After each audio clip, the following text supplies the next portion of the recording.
4 minutes after 10, and the Prime Minister is scheduled to, I think I would say, address the nation. It's billed as a news conference, and of course is rightly described as such, but it feels to me a little bit more significant than a run-of-the-mill meet the media moment, not least because it was only put in the diary last night. We will expect him to talk about two things. Well, one thing, but the domestic and international consequences and ramifications of that one thing. Donald Trump's deranged war in Iran and the increasingly obvious impacts that they are likely to have upon us, impacts which Keir Starmer will be called upon to ameliorate, even as various liars and traitors in our political and media establishment continue to try to blame him for it. Listen, on a lower level, it's not very convenient for us, is it? I mean, the worst thing that a phone-in host can be called upon to do is to launch a phone-in off the back of a 45-minute long live broadcast of somebody else or other people speaking. But one thing that helps is when it kicks off on the top of an hour so that you could hit 11 o'clock fresh and new. So, I mean, we now have to talk among ourselves until 10:15. I can't get a phone-in up and running. I suppose we could have booked a guest, but none of us thought of that in time. And therefore, it is to me that the baton is handed next. And I'm fine with that because there's something I want to really get off my chest. And it is a front page, and I know I go on about this, but if you did what I do for a living and you had spent now the best part of, I think, about a decade and a half listening to people, not so much on this programme anymore, but you know that they're out there with extraordinary influence and power. But you were listening to people who have been persuaded of the most ridiculous things. Listening to people who, for example, in the middle of a crisis caused in large part by our dependence upon fossil fuels, people with big platforms and loud hailers and political offices, or at least political positions, calling for more dependency on fossil fuels. I mean, is there anything madder than that? I will mention Brexit briefly because there will be few examples, touch wood, please God, in our island history of a population being so successfully persuaded to smash itself in the face with a rusty old frying pan. And there are other things as well, putting Boris Johnson in Downing Street, bending the knee for Donald Trump. I mean, our politicians and media figures queuing up to bend the knee for Donald Trump, even as his depravity and derangement was visible and obvious from space. His own family members told us, but no, the Daily Mail knew better. And it is to the front page of the Daily Mail that I direct your attention first today, because even as a slightly enthusiastic chronicler of their decline or of their hideousness, I couldn't quite believe what I read this morning. So if you're not fully across the news, let me fill you in. Donald Trump has made an absolute pig's ear of his Middle Eastern war, which he can't even call a war, because if he called it a war, then that would remind everybody that he's not supposed to undertake these sorts of ventures without congressional approval. So he's tried to call it a special military operation, but he keeps forgetting to say special because he's stupid. So he calls it a military operation, and because he's stupid, he then occasionally lets slip that he has to call it a military operation, because if he called his war a war, he would be required to secure congressional approval before he even did it, let alone continued it. So Donald Trump has made an absolute mess of everything, not paying attention to all of the people that would have been able to tell him, had they been able to fight their way through the army of sycophants that routinely surrounds him in the Oval Office, again, people from the worlds of politics and the media. Had they been able to get into the room, they could have told him that the Strait of Hormuz would be closed by Iran at the first sign of offensive action from him or Israel or both, and that reopening it would be close to impossible. You certainly would not be able to do it from the air. I'm not claiming that I could have given him that lecture, but I could have made 2 phone calls to people who know what they're talking about and then happily filled him in words of 1 syllable. But he had no interest in that because he was doing it, and now you insert your own dead cat to distract from his extraordinary repetitive presence in the Epstein files, the hideous accusations against him personally contained therein, the state of the US economy, the failure to get a handle on almost all of the things that he claimed he would be able to get a handle on, the unraveling lies, the continuing corruption, moral and quite possibly financial, now that we've seen the speed with which market changes follow announcements from the Oval Office and the cryptocurrency obsessions and all the rest of it. So he has made an almighty mess, a mess that he is simultaneously aware of and unaware of, because his lizard brain will tell him that he is in trouble, but the carapace of I don't even know what you'd call it, the carapace of character defects that he's constructed to insulate himself from the reality of his own hideous existence is such that he simultaneously believes it's gone well and gone badly. So he knows in his lizard brain that it's gone badly, right? But his self-delusion, his derangement, in fact, is such that he'd probably pass a lie detector test. So I find so enduringly fascinating about these people. He would probably pass a lie detector test. He said, did the tariffs go well? Yes. And I think he'd pass a lie detector. This is why it is impossible, increasingly impossible to analyse and or predict what he does. For example, if I told you that he has in the last 10 minutes told a journalist that he's thinking of pulling out of NATO, would you believe me? I'll tell you what, let's do a quick hands up. So Donald Trump has told a journalist that he is thinking of pulling out of NATO. Hands up if you think that's true. Because it's April the 1st, right? So you have to double check these things. I've already fallen for one today. More on that later. And I'm presuming that the piece of paper I've just been handed has been fact-checked, given that the date is April the 1st. But in Donald Trump's world, every day is April the 1st. Everything that comes out of the Oval Office, everything that comes out of his mouth is something that needs to be filtered through the lens of April Fools. I am thinking of pulling out of NATO. It would be quite a good April Fool if it was Barack Obama, because you'd know immediately it was a joke. Donald Trump has told the Daily Telegraph he is strongly considering pulling the United States out of NATO after it failed to join his war on Iran. The Daily Telegraph clearly didn't get the memo. It's not a war. It's a special military operation, just like Vladimir Putin's illegal invasion of Ukraine. And speaking of Vladimir Putin, of all the people reaching for the Dom Perignon and the Morrison's Party Poppers, who would be most delighted by a United States president deciding to pull the United States out of NATO? Who would be most delighted? Which person on the planet, which individual person on the planet would be most delighted by the President of the United States imperiling world security on a scale that hasn't been seen since the end of the Second World War? Yeah, you're right. It would be Nigel Farage's favourite politician, Vladimir Putin, celebrating the actions of Nigel Farage's second favourite politician, Donald Trump. So it's true. I don't think it would be a very appropriate April Fool's, and I don't think my colleagues would have handed it to me 3 minutes ago if they hadn't triple-checked. So Donald Trump has told the Telegraph he is strongly considering pulling the United States out of NATO after it failed to join his war on Iran.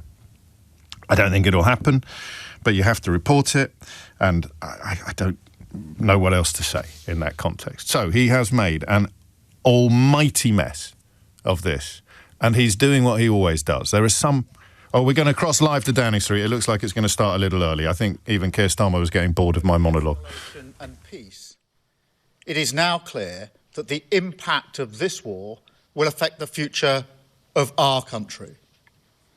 So today I want to reassure the British people that no matter how fierce this storm, we are well placed to weather it, and that we have a long-term plan to emerge from it a stronger and more secure nation.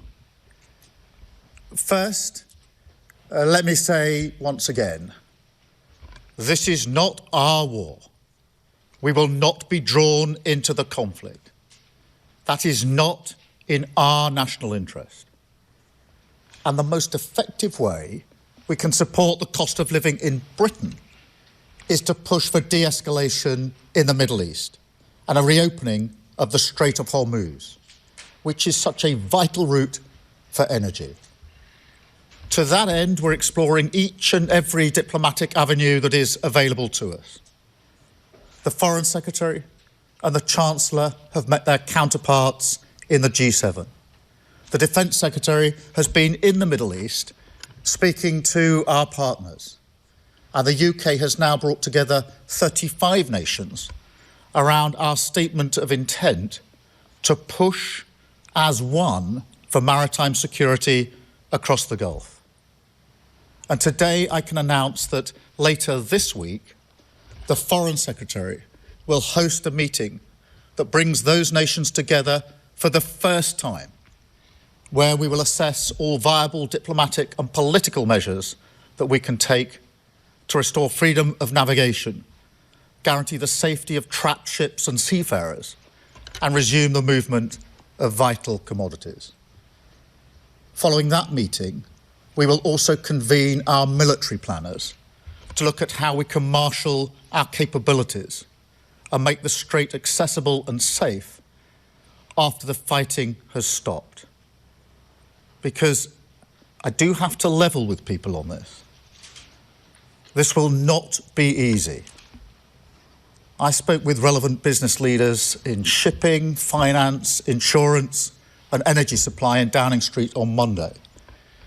And they were clear with me the primary challenge they face is not one of insurance, but one of safety and security of passage. So the fact is, we need all of this together. A united front of military strength and diplomatic activity, partnership with industry, so they too can mobilise once the fighting has stopped. And above all, clear and calm leadership. That is what this country is ready to provide. Because my guide from the start of this conflict has always been the British national interest. And freedom of navigation in the Middle East is in the British national interest. Let me turn now to the impact at home, because I know that this is causing huge concern. People turn on their television, they look at their screens, they say explosions, infrastructure blown up, aggressive rhetoric. They worry that the UK will be dragged into this. We won't. But I also know that people have a deep sense that this will affect their family and their household. They can see it at the petrol pumps, and they worry about their energy bills. It is the job of government to meet these moments, not just with immediate action, but also with clarity about our direction. That's what I remember about the 1970s, when my family could not pay every bill. We struggled through the energy shocks and the price rises of that decade. But we always believed in the end that Britain would secure a better future for us. And I think that's what's been lacking in the crises of recent years. And I'm not prepared to ask the British people once again to go through a crisis, come out of it, and say, business as usual, back to the status quo. So on our economy, on our energy, and on our defence, this time will be different. We will make Britain a fairer and more secure country, because that hope is what is needed as the country comes together, and because how we emerge from this crisis will define us for a generation. So, as I set out a few weeks ago, we have a 5-point plan for the immediate crisis. We're cutting energy bills by over £100 per household today. We've extended the cut in fuel duty until September, and we're monitoring that situation daily. We're supporting people exposed to heating oil rises, setting aside £53 million for that. We're taking back control of our energy security by investing in clean British energy, because that is the only way we get your bills off the roller coaster that is controlled by Putin and the Iranian regime. And frankly, I'm sick and tired of your energy bills fluctuating up and down because we're on the international market, when if we took control of our energy and had homegrown renewables, we could stabilise your bills. And finally, as I say, we'll continue to push for de-escalation in the Middle East. But look, there's also a bigger argument here, because every one of these measures is part of a long-term plan to make our country more secure and more resilient to shocks like this. I mean, just look at what's happening today. Today, your energy bills will be cut because of the action that we took at the budget. And whatever happens in Iran, that price is now fixed until July. Today, if you need a prescription, instead of rising as they used to, the price will be frozen for a year. Today, if you're working on the national living wage, your wages will go up. Next week, on Monday, the state pension will go up. Next week, the two-child limit will be scrapped, lifting 450,000 children out of poverty, the vast majority from working households. And next week, the biggest strengthening of workers' rights in a generation will become law, a huge boost to the economic security of working people. Now, some people may say, this isn't new, this was already planned. To which I say, yes, that is my point. Everything I've done in politics, certainly since the Ukraine war in 2022, is a response to this new and dangerous world. We campaigned for a windfall tax on oil and gas companies, which we extended. We focused on the cost of living, and we acted at the budget. And we've always emphasised the need for clean British energy. And we've invested because we knew that making our country secure in this world was the ultimate test that we would face and our ultimate responsibility to the British people. Now, it's not going to be easy, clearly. And in the coming weeks, as you would expect, we will continue to assess the economic effects. We will continue to stand up for the British national interest. And we will continue to do what we must to guide our country calmly through this storm. However, it is increasingly clear that as the world continues down this volatile path, our long-term national interest requires closer partnership with our allies in Europe and with the European Union. Now we have made progress on this front, on agriculture, electricity, emissions trading, and more. But as the Chancellor has rightly pointed out, Brexit did deep damage to our economy, and the opportunities to strengthen our security and cut the cost of living are simply too big to ignore. So, in the coming weeks, we will announce a new summit with our EU partners. And I can tell you that at that summit, the UK will not just ratify existing commitments made at last year's summit. We want to be more ambitious. Closer economic cooperation, closer security cooperation, a partnership that recognises our shared values, our shared interest, and our shared future. A partnership for the dangerous world that we must navigate together. A world where this government will be guided at all times by the interests of the British people. Thank you. I will now take questions, and I have the BBC first. Henry. Thank you, Prime Minister. As it stands, fuel duty is set to go up in September. You've said that's under review. I think today you said you were monitoring it. It is very hard to find anyone here in Westminster who seriously believes that you are going to press ahead with that. So if today was about reassurance, why don't you just give motorists that little bit of reassurance now and tell them it's not going to go up? Well, fuel duty is set until September, as you rightly say, in terms of the cut. That will remain the position. The other measures that we're taking today, obviously energy bills are going down today, on average by £100 a household, and that will remain down until the end of June, whatever happens in the conflict. And I know people are concerned to know that that remains the case, whatever happens in the conflict. So let me be clear about that. And those that are heating their homes with oil are obviously getting support. We are keeping this under review. Obviously, a lot will depend on how long the conflict goes on, how quickly the Strait of Hormuz can be opened.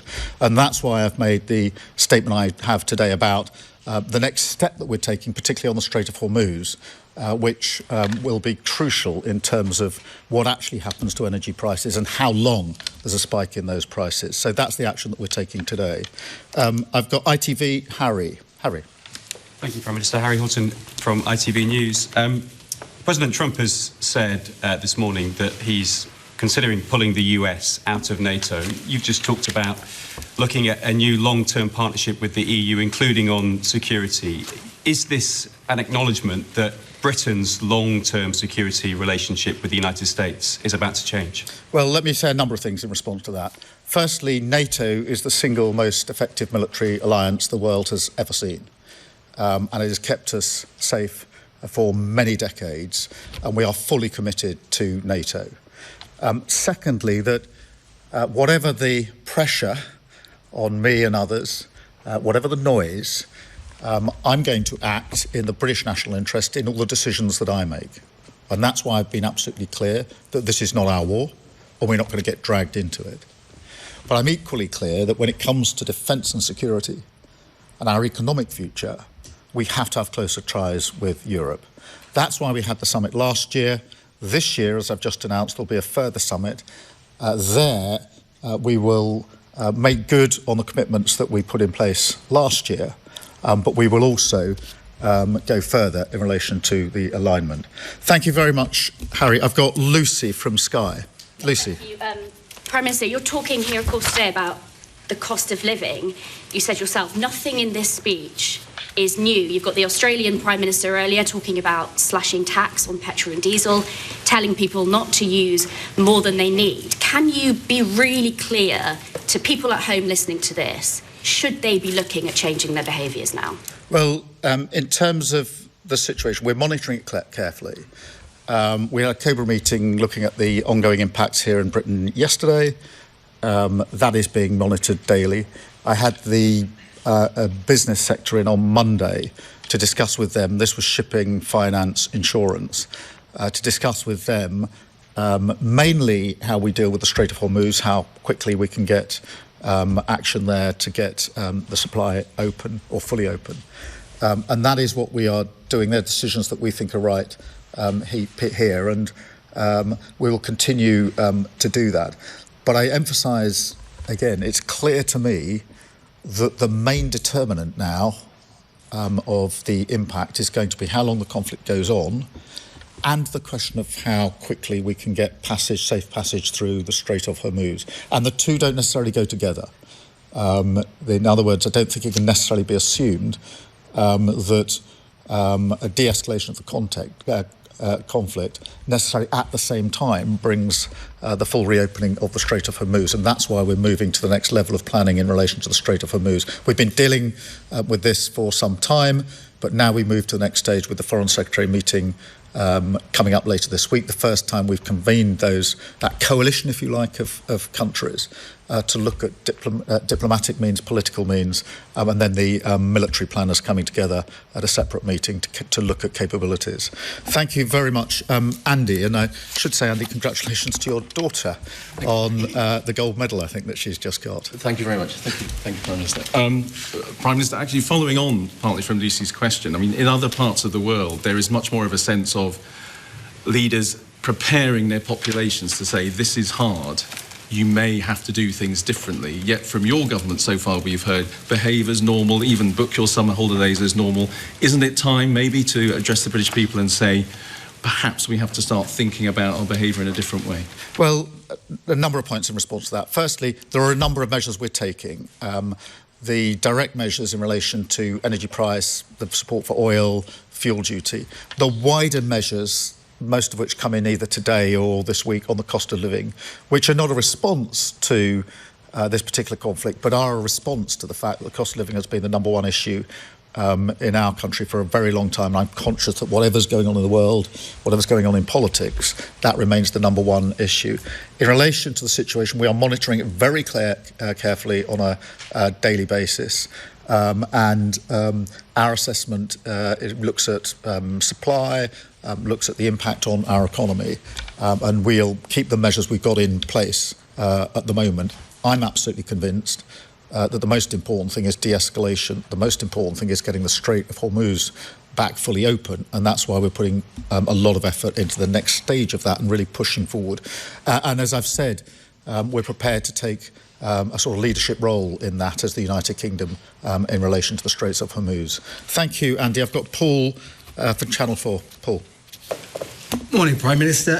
Look, most of the measures you're talking about were already in place before this war kicked off. So far, you seem reluctant to talk about specifics for help because of this war. And the criticism is that you've been dithering. So, have you been dithering, or yes or no, do you have in mind a fixed set of plans for the hardest hit by the cost of living crisis caused by this war? And if so, when can we expect to hear them? What are the key indicators that will make you say, this is what we've got planned for you? Yeah, let me just answer that. Firstly, a lot of the measures on the cost of living were measures that were taken at the budget last year, so we were ahead of this. Most people will be watching on their screens worried about the damage they're seeing, the explosions they're seeing, the conflict, but they will also have this deep feeling inside, this could affect me. And what they mean by that is it could have an effect on the cost of living. We've been saying the cost of living is the single number one issue for a very long time. So it's not a coincidence that the measures coming into force today are on the cost of living, because I've been clear that that is the central issue, and that is I think for most people in the country, that's the thing they're probably worrying most about today. So we're actually ahead of the game in relation to that, because we took those measures at the budget. The only reason energy bills are coming down today by an average of £100 is because of the measures that we took at the budget, and they'll be down for 3 months. So those measures have been taken. In relation to what might be needed later in the year, obviously we're working through contingencies. A lot of it will depend on how long the conflict goes on, how quickly the straits are open, because it's very difficult to assess at the moment what might be needed, say, in the winter, until we know the answer to that question. So we're looking at a number of contingencies, as you would expect. I think it's important to point out that whilst there will always be a concern about energy bills, I think people will begin to really worry when it gets to the autumn energy bill, because the summer bill, which is the next one, tends to be, on average, about 7% of the energy people use. Doesn't mean they're not worried about it, but I think most people will be looking to what's the one that comes when it gets colder later in the year. So we're working across all of that. But in the end, the focus has to be on de-escalation and getting the strait open. And that begins to answer the question of what is the nature of any support that may be needed. Clearly, we want to make sure that we act for everybody in keeping the price down, the cost down. And today's measure on energy bills is a measure for everyone. But equally, in terms of tailoring support, we need to make sure that nobody is left behind here. Thank you very much, Paul. Natasha from LBC. Natasha. Natasha Clark from LBC. The head of the House Oversight Committee, which is investigating the crimes of Jeffrey Epstein, has called on the King to meet with those victims. Do you think there is a moral case for doing so? And if I may, you've obviously outlined today on the cost of living all of what you're doing, which I'm sure listeners will welcome. But just 10% of the public think that the government is doing well. Why do you think that might be? Well, let me deal with the important point you make at the end there, because one of the things that's really important for me to get across to the public is that their bills are coming down by £100 on average, and they're staying down until the end of June, whatever happens in the conflict. And I repeat that for a reason, and that is because I'm not sure everybody has heard that. It is really important for them to hear it, and I want as many people as possible to know that that's the case, because I know they're going to be anxious. And when I have said it to people, there's been the secondary question is that actually going to hold even if the conflict goes on? And the answer to that question is yes. So my job is to make sure that I get that across to the public, because that is the measure that comes into effect today. In relation to the King, I think it's important to appreciate this is part of the 250 celebrations that are in place. So it's a long-planned visit, and the US and UK are close allies, have been for a very, very long time. But this is a visit that, as I say, has been long-planned and is part of the 250 celebrations. That's where the focus of the visit will be. Thank you very much. Gabriel Nussbaum, please. Hi, good morning, Prime Minister. I'd like to zoom out a little bit to the wider elements of the cost of living crisis, specifically the one affecting the young generation, who were simply told, go to university, get a job, buy a house.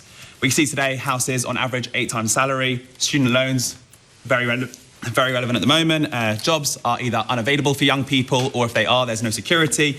The pension system compared to previous generations is completely different. Salaries not keeping up with the cost of living crisis, and childcare costs through the roof, putting people off or delaying starting families. I'd love to ask you to share a message to this young generation, perhaps more to look at an element of hope and confidence looking forward to the future. Yeah, well, let me give that, and let me tell our young people we've got their back. And all of the points you raise are really important, whether it's home ownership, where the average age of home ownership has gone up because of the inaction of the last government. That's why we're building more homes. On childcare, childcare is now free from 9 months to 4 years, makes a huge difference for young people with young children. In terms of the money it saves them, their ability to get back to work. And on that question of getting into work, we're putting in place what we call a youth guarantee, which is a strong support from the government to help people into work and support them into work, because all the evidence is if they are able to get into work, even for a relatively short period, the likelihood is that they will then go on from there with a secure job into the future. So all of those measures are in place, but it's really important you highlight the impact on young people, who I think will feel that they've been let down over the last decade and a half, and we need to put that right. Thank you very much. I've got Jessica from The Guardian. Jessica. Morning, Prime Minister. I wanted to pick up some of what you said about close relationships with Europe. Do you believe, you said before that you don't think it's right for the UK to rejoin the customs union. Are we heading towards more of a rejoining of the single market? Is that something you think would improve Britain's economic future? Well, I do think that we should strengthen our cooperation on defence, security, energy, emissions and the economy. And on the economy, the steps we've taken so far have been in relation to the single market. And I'm ambitious that we can do more in relation to the single market, because I think that's hugely in our economic interests. Obviously, this is a matter of negotiation and discussion with the EU, but the summit we have this year will not just be a stocktake summit where we look at actually the 10 strands that we put in place last year. It will be a deliberate ambition on our part to go further than that and to cooperate more deeply, including in the economic sphere. So thank you, Jessica. I've got Jack from The Sun. Jack. Hi, Prime Minister. Jack Elson from The Sun. Can I just pick up on that point? Do your manifesto commitments not to rejoin the customs union, free movement or single market still stand? And you've previously said from this podium that you wouldn't be forced to choose between tethering Britain closer to either Europe or America, but it does seem that you are engaging with closer negotiations with Europe, and you have a deteriorating personal relationship with Donald Trump. So is it fair that you are actually choosing Europe over America? Well, manifesto commitments remain, but we made it clear in the manifesto that we wanted a closer relationship with Europe. So that is perfectly consistent with our manifesto. I'm not going to choose, because I think it's in our interest to have a strong relationship with the US and with Europe. But I do think that when it comes to defence and security, energy, emissions and the economy, we need a stronger relationship with Europe. I actually think that will help strengthen our relationship with the US, because successive presidents have said that Europe needs to do more on their defence and security. I've long argued that with European colleagues, that we should be doing more. And that's not just, for example, on defence spend, although it is on defence spend, it's also on how we spend, how we collaborate, cooperate, and that's why I've focused on deals, for example, that we've done with Norway in relation to frigates. Really good deal, very good for trade, very good for jobs in the Clyde, but really importantly, interoperability of the frigates. We can have our crews on their frigates, they can have their crews on our frigates. That, to me, is the future of a stronger European defence, which is bringing together the capability that we've had. So we don't just get each country developing its own capability. It's an ongoing discussion. I spoke at the Munich conference about it. I spoke at the Jeff meeting about it last week in Finland, that we have to go beyond just a numbers game. And be much more integrated in the way that we work on defence and security. Thank you, Jack. And I've got Joe from Bloomberg. Joe. Prime Minister, President Trump said yesterday that he wouldn't come to the aid of the UK anymore in his Truth Social post. How seriously do you take that threat from our main ally? Well, it's very important that we're clear. There's been a good deal of pressure on me to change my position in relation to joining the war, and I'm not going to change my position on the war. So whatever the pressure, whatever the noise, I'm the British Prime Minister and I have to act in our national interests. I should say that on defence and security and intelligence, we're obviously working closely with the US, as we always do. And in relation to the planning on the Strait of Hormuz, of course, that involves talking to the Americans as well. So, as I say, whatever the pressure, whatever the noise, my job is, as British Prime Minister, to concentrate on what's in the British national interest. That's what's guided me through this conflict so far. It will continue to guide me as we go forward. Thank you very much indeed. Thank you. And the time now is 10:39. That concludes Sir Keir Starmer's news conference, or sort of a quasi-address to the nation. There's quite a lot to pick over there, isn't there? And of course, everybody will have favourites. He declined to make any personal attacks on Donald Trump, which is obviously the correct course to take. But the strength, the resolution, indeed, with which he stressed that he would not be dragged into this war was, for me, the headline, the biggest headline. There's an adamance there that is rare to see. I'll read some of your comments shortly, but it'd be nice to get some phone calls. It's always tricky when you're sort of 40 minutes into the programme to turn it into a phone-in. But I don't know that today is not a day when I can just ask what you thought of that. I think it probably is. Normally you expect at least 20 minutes of encouragement and enticement, provocation and incitement from me. But I'd like today to hit the 10:45 junction in 4 and a bit minutes time, and then come back and open up the phone lines to you. So if you just want to tell me what you thought of that and why, the number you need is 0345 6060973. Let me run through a few texts and WhatsApps that have already come in order to sort of get your juices flowing, as it were. Chris writes, very impressed, even more so when I think back to Johnson's COVID addresses. This unsigned message says, hang up, James is better than this, I'm falling asleep here. So there you go, 1 plus 1 minus. Trump's actions on NATO have compelled European countries, writes Joan, to look to their own defence for the first time in decades. Exposing Europe's laissez-faire approach is timely. Germany, together with the Baltic states, has reacted to the reality check in a positive manner. Only broken Britain flip-flops about like it's the 1990s. I can't claim to understand all of that, but I thought it made some interesting points. Carl is a little more concise. Starmer, this is more like it, more please. Ooh, says Beatrice, Starmer is doing well and maybe he will come into his own during this crisis. And hurrah for a new EU partnership. Rich, what a solid Prime Minister, thank goodness. Imagine Boris or the lettuce in charge now. What a mess we would be in. Funnily enough, Rich, I was looking forward, not backwards. I was imagining Kemi Badenoch or Nigel Farage being in charge at this moment, and arguably feeling even more alarmed than I would have done if Boris Johnson or Liz Truss had been there. And Peggy in Southampton makes an excellent point. It's all very well right-wing newspapers having a go at him for repeating good things. His response should be, well, you never write about them, so nobody knows the stuff that we are already doing with regard to the cost of living. Everything he said is true, but it won't stop the knee-jerk Starmer bashing. Well, Starmer bashing is welcome here, but not, I hope, knee-jerk. I was very impressed by that top line on refusal to get involved. He is a lawyer. He knows that he can't. He's got growing problems with the deployment of US aeroplanes from RAF Fairford in particular, because a lot of people will, with some justification, argue that he's not staying out of the war quite as completely as he claims to be. That's a legally defensible position, and the best way to understand it is the difference between offence and defence. The difference between defending things and attacking things.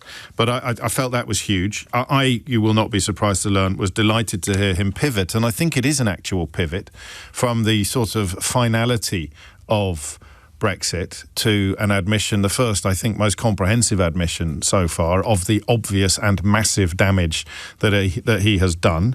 He has to respond to the questions from NATO. ITV and Sky, I felt, on this occasion, doing a much better job, and LBC, Natasha Clark, doing a much better job of framing important and relevant questions than the BBC managed to do. But the NATO question he has to answer, and I'll remind you of what his answer was shortly, but Donald Trump said it today, which means he will probably say the opposite tomorrow. But a quick reminder of what he said on the NATO question.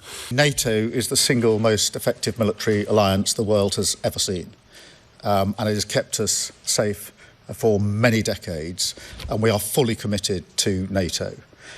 Secondly, that whatever the pressure on me and others, whatever the noise, I'm going to act in the British national interest in all the decisions that I make. And that's why I've been absolutely clear that this is not our war, and we're not going to get dragged into it. I like his use of the word noise. It's a diplomatic and a lawyerly deployment, that, because he could be talking about Donald Trump and he could be talking about Nigel Farage and Kemi Badenoch, and he could be talking about the right-wing media, which this is where I was before we were so rudely interrupted by the Prime Minister. I was in the process of showing you the front page of the Daily Mail. Trump's taunt exposes a PM without a plan. So a deranged, dishonest, disgusting president who has undertaken an illegal war and made an almighty mess of it somehow is an excuse to attack Keir Starmer from a newspaper which was, of course, supporting the Nazis and Oswald Mosley just 1.5 lifetimes ago. Absolutely breathtakingly treacherous front page from the Daily Mail today, and it was the first thing I thought of when I heard Keir Starmer repeatedly use the word noise. Perhaps you thought of something else.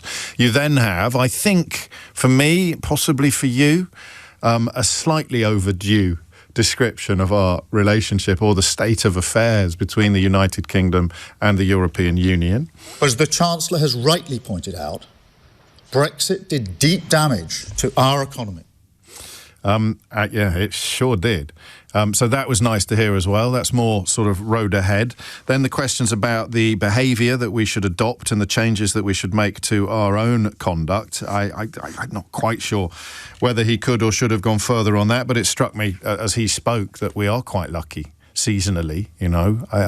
We are not moving into one of the coldest periods of the year, and it is during the coldest periods of the year, of course, that fuel prices become even more relevant everywhere except on the petrol forecourts. He didn't go near Natasha's question about whether or not the King should meet with Epstein victims, I think for diplomatic reasons, but it was a brilliant question.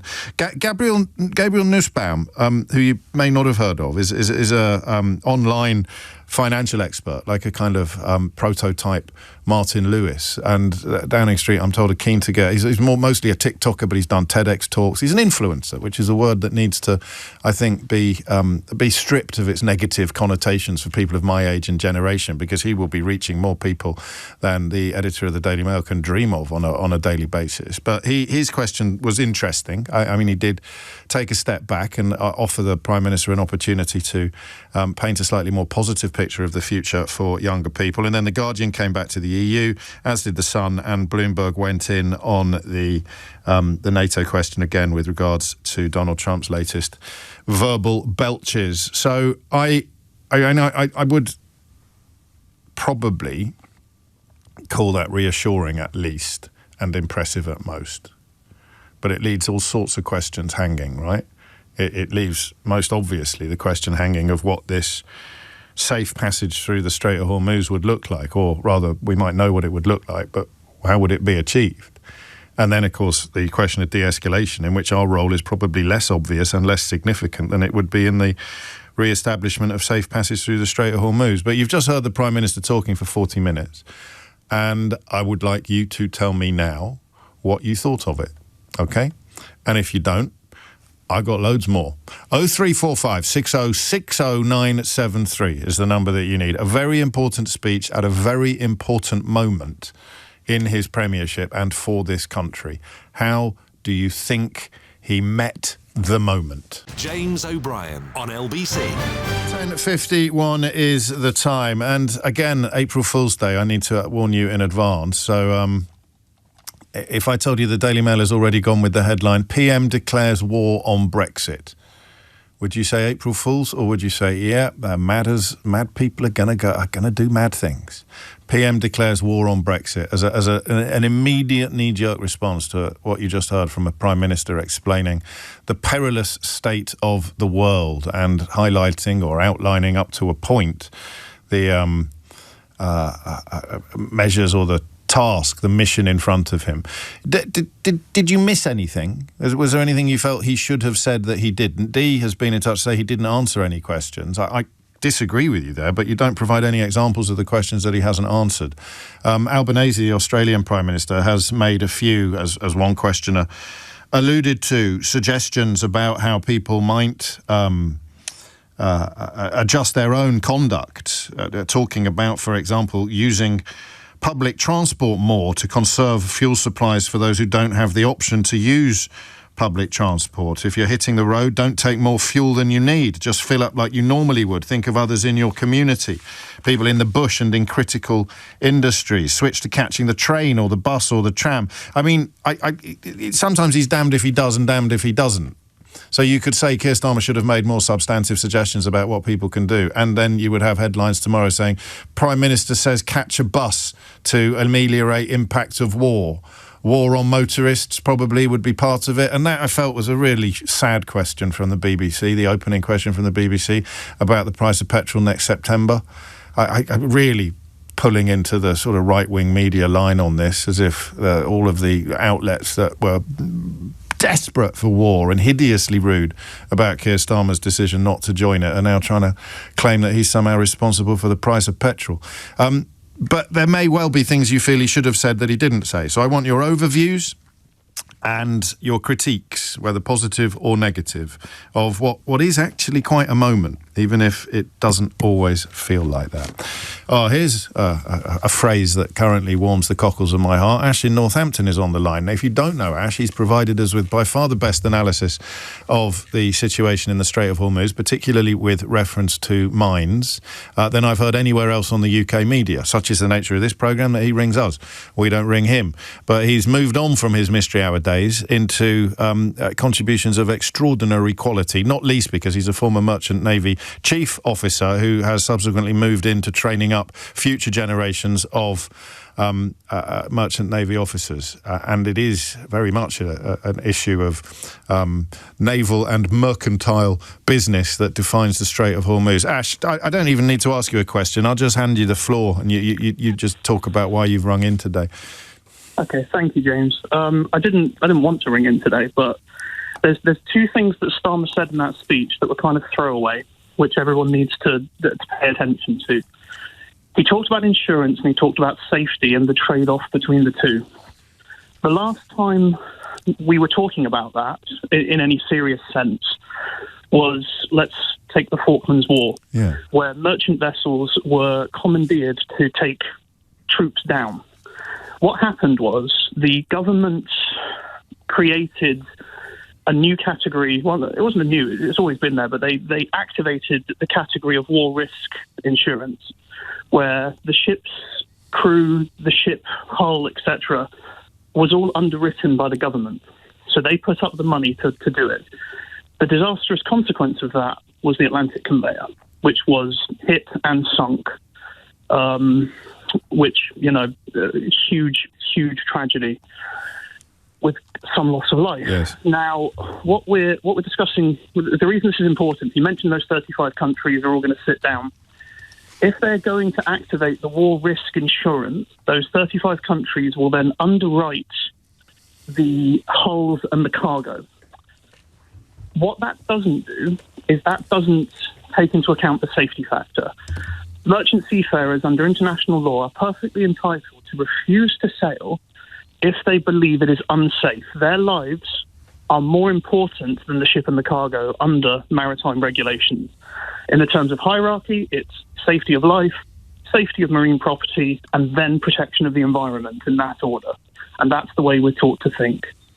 So they can provide all the insurance in the world, they can provide all of the underwriting, and the south end of the Strait of Hormuz is currently an active mine zone. If you then try to sail north, you are then into aerial coverage of shore-based short-range missiles. You are at risk of the fast boat attack from the Iranian Republican Guard. They can provide the money, they can't reimburse people's lives. What you're talking about here, again... I understand what you're saying. I think everybody does. Without the US Navy and that kind of might, even 35 countries coming together and saying we're all going to try and do this, you need the backing of some huge resources. This is going to take an awful lot of money, time, and resource to achieve. And even then, there's still no guarantee that the safety aspect can be met to guarantee the transit. And even with the US Navy, there wouldn't be guarantees. Precisely, because you're still looking at, are they providing adequate air coverage? Is there the correct swept channels to be able to transit? Do we have good escort availability to be able to intercept fast boat? So what about the other option then? And forgive me if I'm being stupid, but some sort of diplomatic settlement with Iran, which, sounds obnoxious in one sense, but it is where we were a month ago in another.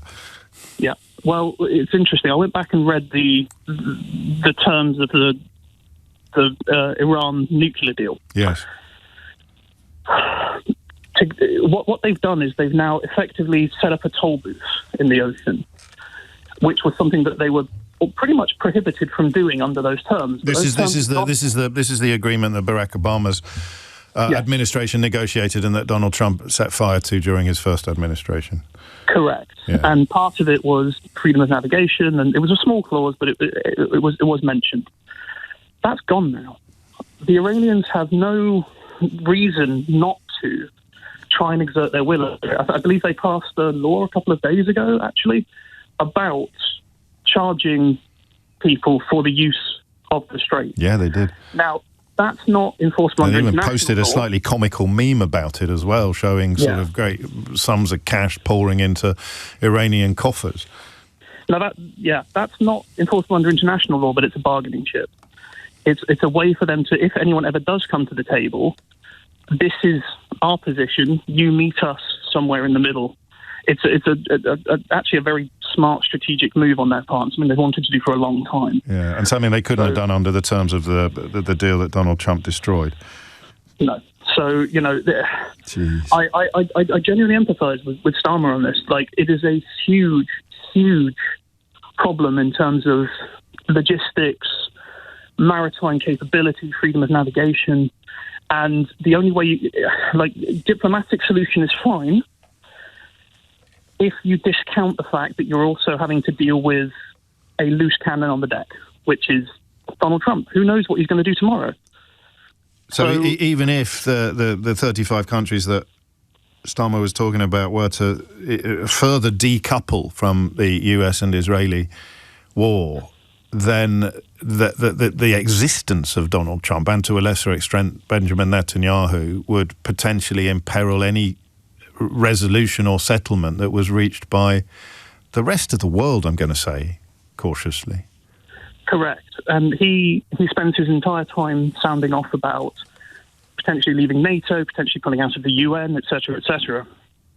You have to take these threats seriously. Mm. And if you're trying to forecast what's going to happen, you have to factor in that level of chaos, which to any sort of logistics network or merchant shipping network, you spend your entire time trying to reduce risk, and he just brings in so much risk with every post and with every uncertain action that you can't account for it.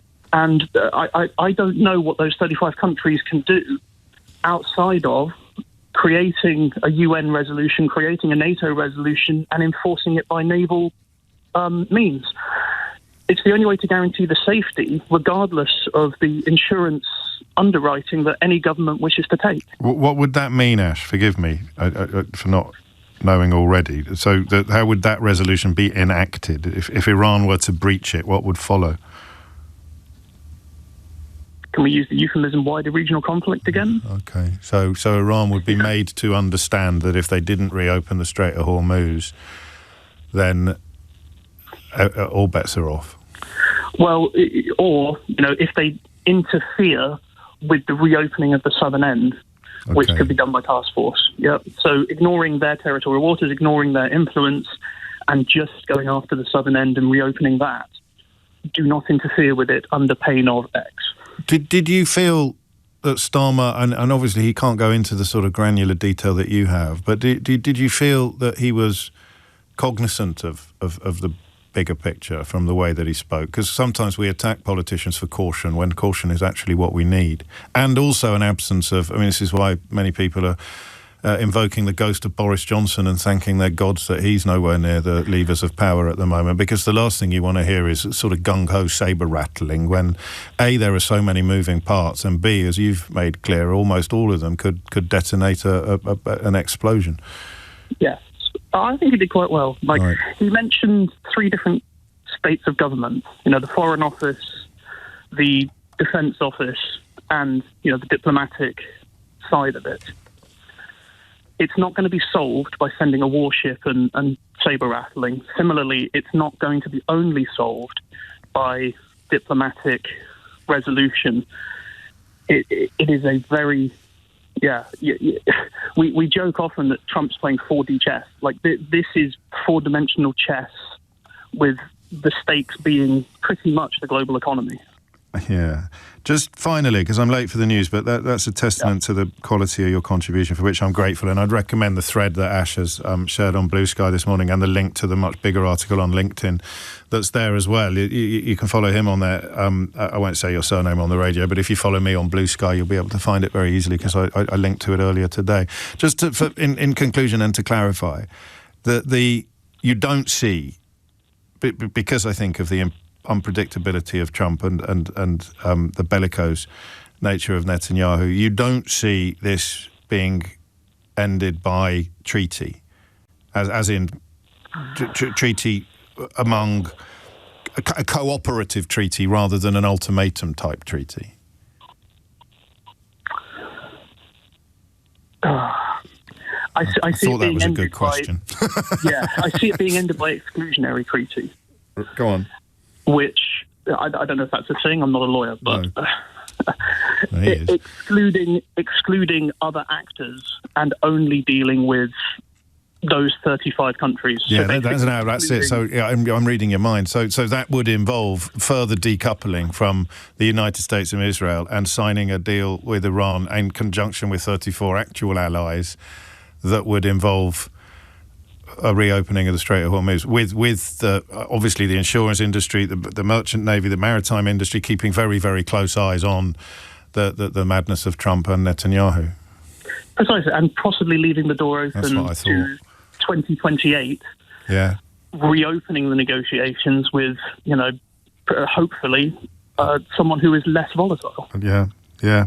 Well, I'm glad that you answered the question in the way that you did, because it means that I did actually understand almost everything that you said previously. And if I did, then everybody else did as well. You were a star, Ash. Seriously, thank you so much for this. I mean, the superlative nature of the praise that is coming in for you on the switchboard can only be echoed by me completely. That was just brilliant. Thank you. 5 minutes after 11 is the time. More of your thoughts. You don't have to be his standard. I'm flipping not. But just about what is changing and what we are keenest to see happen next after this. James O'Brien on LBC. It's 9 minutes after 11 and you're listening to James O'Brien on LBC, and I think in honour of Ash's contribution we'll reset and go down a road that I was thinking of going down but didn't necessarily have the confidence to do until he clarified some of the key points for us. So we are in a moment of extraordinary peril as a nation, and to a slightly lesser extent as a planet, as a world. And Keir Starmer's hand is the one on the tiller. He is the one that is steering a course through this mess, for good or for ill. And the course that he is steering has come to something of a fork. It is now, I think, impossible to maintain warm relations with both the United States, as run by Donald Trump, and Europe and other allies. So the Strait of Hormuz, I'm going to keep this simple because that's the only way that I can understand it, all right? Apologies if it's too simple for you. But the Strait of Hormuz is like an absolutely essential artery. If blood does not flow through that artery, then you will have a heart attack. You won't die necessarily, but you'll be in all sorts of trouble. You have to get blood flowing through that artery. You have to get ships passing through that passage. If you want to make the world less reliant on that passage, or you want to deploy alternative routes, that's great, but it's not going to solve anything in the short to medium term. Iran exercises control over that passage for geopolitical, geographical and military reasons, and obviously political reasons as well. It's one of those scenarios in which David has advantages even over Goliath. But the nature of the geography of the coastline and the sovereignty of Iran means that they can essentially put their boot upon the throat or the artery. They can pinch the artery. They can stop stuff from passing through it on a scale that is detrimental to the entire body, to the entire world, particularly to the economic interests, for the purposes of our conversation, of the West. And Keir Starmer, along with 34 other countries, there's no PMQs today, in case you were wondering. They're on recess. Keir Starmer has identified two priorities internationally. One is de-escalation, over which he has less control than he does over two, which is the reopening of the Strait of Hormuz. I think, and I'm being a little bit cautious, in case I say something so stupid that the very first caller to the programme shoots it down in flames, but that's my job, you know. Sometimes I've got to stick my head above the parapet and run the risk of getting covered in Rotten Tomatoes. I think we are edging ever closer to a moment where countries that aren't America and Israel, okay? I think we are edging closer to a moment, and the Spanish Prime Minister has kind of led the way on this. The French Prime Minister has, or the French President has moved into spaces that are more negative towards the United States than anything we've previously seen. I'm talking about European pushback. France has blocked Israeli planes from flying weapons through its airspace. Italy has refused last-minute permissions for US bombers to land in Sicily. Spain has denied the US use of its bases and airspace for the war. That's particularly hurtful for Donald Trump, because one of the bases in Spain where American personnel are sometimes posted is called Moron.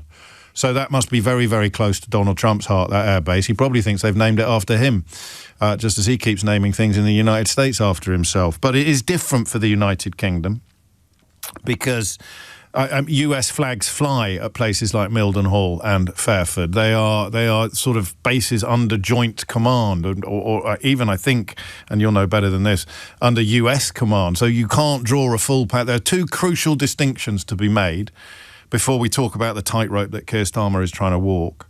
The first is the difference between defence and offence. So Keir Starmer refuses to be involved in offensive actions, but he will allow our bases to be used for defensive actions. And defensive actions include attacks on positions that are attacking us or our allies, okay? So that's a crucial thing to understand, the difference between defence and attack. It's a blurred line, and goodness knows the Iranian ambassador was trying to blur it yesterday while simultaneously praising or thanking Keir Starmer for his original position, while warning that letting the Americans use air bases, albeit for legal actions, that's distinction number two. Keir Starmer is allowing legal actions to be undertaken from British territory, not illegal actions. I don't think that's moot. I don't think that's splitting hairs. The difference between what's legal and what's illegal is really, really important, unless you don't think the law matters, in which case you're lost and you're listening to the wrong programme. So you've got the distinction between attack and defence. You've got the distinction between legal and illegal. These things are absolutely crucial to understand. And then the sort of final piece of the jigsaw, or the final piece of the position that we find ourselves in now, is the difference between acting alongside the United States and Israel and acting independently, edging closer to Europe and edging further away from the United States. The UK has allowed the US to use its bases, but of course has been publicly admonished by Donald Trump anyway. So it pushes everything to me, and this is what I'm holding back from saying out loud in case I'm going to make an absolute muppet of myself. It pushes us towards a place where countries like France and Spain, who possibly have already chosen, and the United Kingdom and Germany, are going to have to get the Strait of Hormuz open either by launching an almost impossible military operation, war, call it what you prefer, the president does, or they're going to have to try and resurrect the deal that Donald Trump destroyed. And I think that's a really important point that, again, is completely missing from all of the right-wing analysis. They're going to have to try together collectively to resurrect the deal that Donald Trump destroyed, that Iran had signed and was widely considered by by all international observers and all qualified contributors to the discourse to be following, to be enjoying. So I don't know enough about the world, and even Ash, who clearly knows a lot more about this stuff than I do, was hesitant to say anything strong about the likelihood of being able to do it sine without America, without the United States of America. And then the thing that he was clear about was the absolute unpredictability of both Trump and Netanyahu. Netanyahu is doing a Gaza at the moment in Lebanon. They're razing entire neighborhoods to the ground. And nobody seems to care. It's extraordinary. Some people wondering why Keir Starmer didn't mention that during that speech. It wouldn't necessarily have been relevant, but it would have been nice to know that he's noticed. Literally just moving hundreds of thousands of people. Just get out of your house. Go on, clear off. I'm Benjamin Netanyahu and I want that land, so I'm going to take it. Oh, and I'm not just going to take it. You might have lived there for 30 years, but I'm going to blow it up. I'm going to raze it to the ground. I'm going to call it... It's not called your home anymore. It's just called rubble. That's your new address. Your new address is rubble. And he's doing it with apparent impunity. So God knows what he does next. But in terms of what we do next, it's a hideous regime, right? The Iranian one. But there are a lot of hideous regimes in the world with which we do business. And if we need to, if he's right, if Starmer is right, and the absolute top priority at the moment is just, and it doesn't even sound that toxic, because you do what Barack Obama did and you negotiate successfully with Iran collectively to get the Strait of Hormuz reopened, and you do it whatever America thinks or does. You do it despite Donald Trump, not with Donald Trump, but arguably even because of Donald Trump. So, I mean, you might know more about the geopolitics than I do, and you can tell me immediately why that's unfeasible, but I don't think it is at the moment. I think it's almost unthinkable because it breaks so completely with what has gone before, but I don't think it's unfeasible. So should the Western powers, without the United States of America and their allies, try to do a deal with Iran now? And if not, what's the alternative? You can't trust Donald Trump as far as you could throw him, can you? We know that. Keir Starmer has let him use bases, a politically difficult decision, a politically controversial decision for a British Prime Minister, and Donald Trump has responded by insulting him day after day after day after day, with traitors and idiots in our media and our political establishment joining in that abuse of our Prime Minister, even as he has gone further than he could have done in support of Donald Trump's madness, but in defence, of course, of British interests and British allies. So, is it time for a deal? It's war or jaw, right? Is that how you break it down? Is it jaw or war? And I'm going to go, it's got to be jaw, right? Who wants a war? Literally, who wants a war? Apart from Benjamin Netanyahu and not even Donald Trump anymore, just Benjamin Netanyahu. Who wants a war? I don't think Iran want a war. So do we do a deal? Do we do a deal to get the Strait of Hormuz open? I'll start the bidding on this and say, hell yes, we do. And we start trying to do it as soon as is humanly possible. And that, I think, is contained within the text and the subtext of what Keir Starmer was saying. 0345 6060 973 is the number you need. I don't like the Iranian regime, but I like even less the fact that Donald Trump's madness has probably strengthened its hand on both the domestic and the world stage. So what does Keir Starmer do now? What do Western interests detached from the lunacy of the White House, what do they do now? They've got to do a deal. They've got to do a deal. 0345 6060 973. James O'Brien on LBC. It's 21 minutes after 11, and the reason why I think I said it was implausible, but so I beg your pardon, unthinkable, close to unthinkable, but not implausible, is because of the breach that it would make with previous alliances and with the status quo. If Starmer hadn't been given a speech this morning, I would have gone in on what other countries are doing, because I feel that is the change in the waters. It's the attitude being adopted most obviously by Spain, but subsequently also by France and others. The idea that the old alliance is weakening and crumbling, not from the other end, not from the ludicrous threats of the daft Donald, but from the recognition of wiser, saner heads that he can no longer be relied on. And if Donald Trump can't be relied on, then the United States of America can't be relied on. And if an ally can't be relied upon, they cease really to be an ally. And I honestly think, sorry, I didn't realise I had so much to unravel in my own head today, but if you want to interrupt me, you know what to do. If an ally can't be relied upon, they're no longer an ally. And I think one of the great problems we have in this country is the fact that people can't actually get their tiny little heads around that. Not just the cap doffers and the forelock tuggers, the Trump fluffers, in the media and in politics, the people who 10 minutes ago were ashamed to be British because Keir Starmer wasn't signing up for this madness. But even normal people, even nice people, people who aren't mad, can't quite conceive of a United Kingdom that is not in lockstep with the United States of America. But at the moment, being in lockstep with the United States of America means being in lockstep with Donald Trump. Our national interest, and that's another thing that Keir Starmer kept talking about, our national interest is served by getting the Strait of Hormuz opened. Donald Trump isn't going to do that, and he isn't going to help us do it. So how can it be done?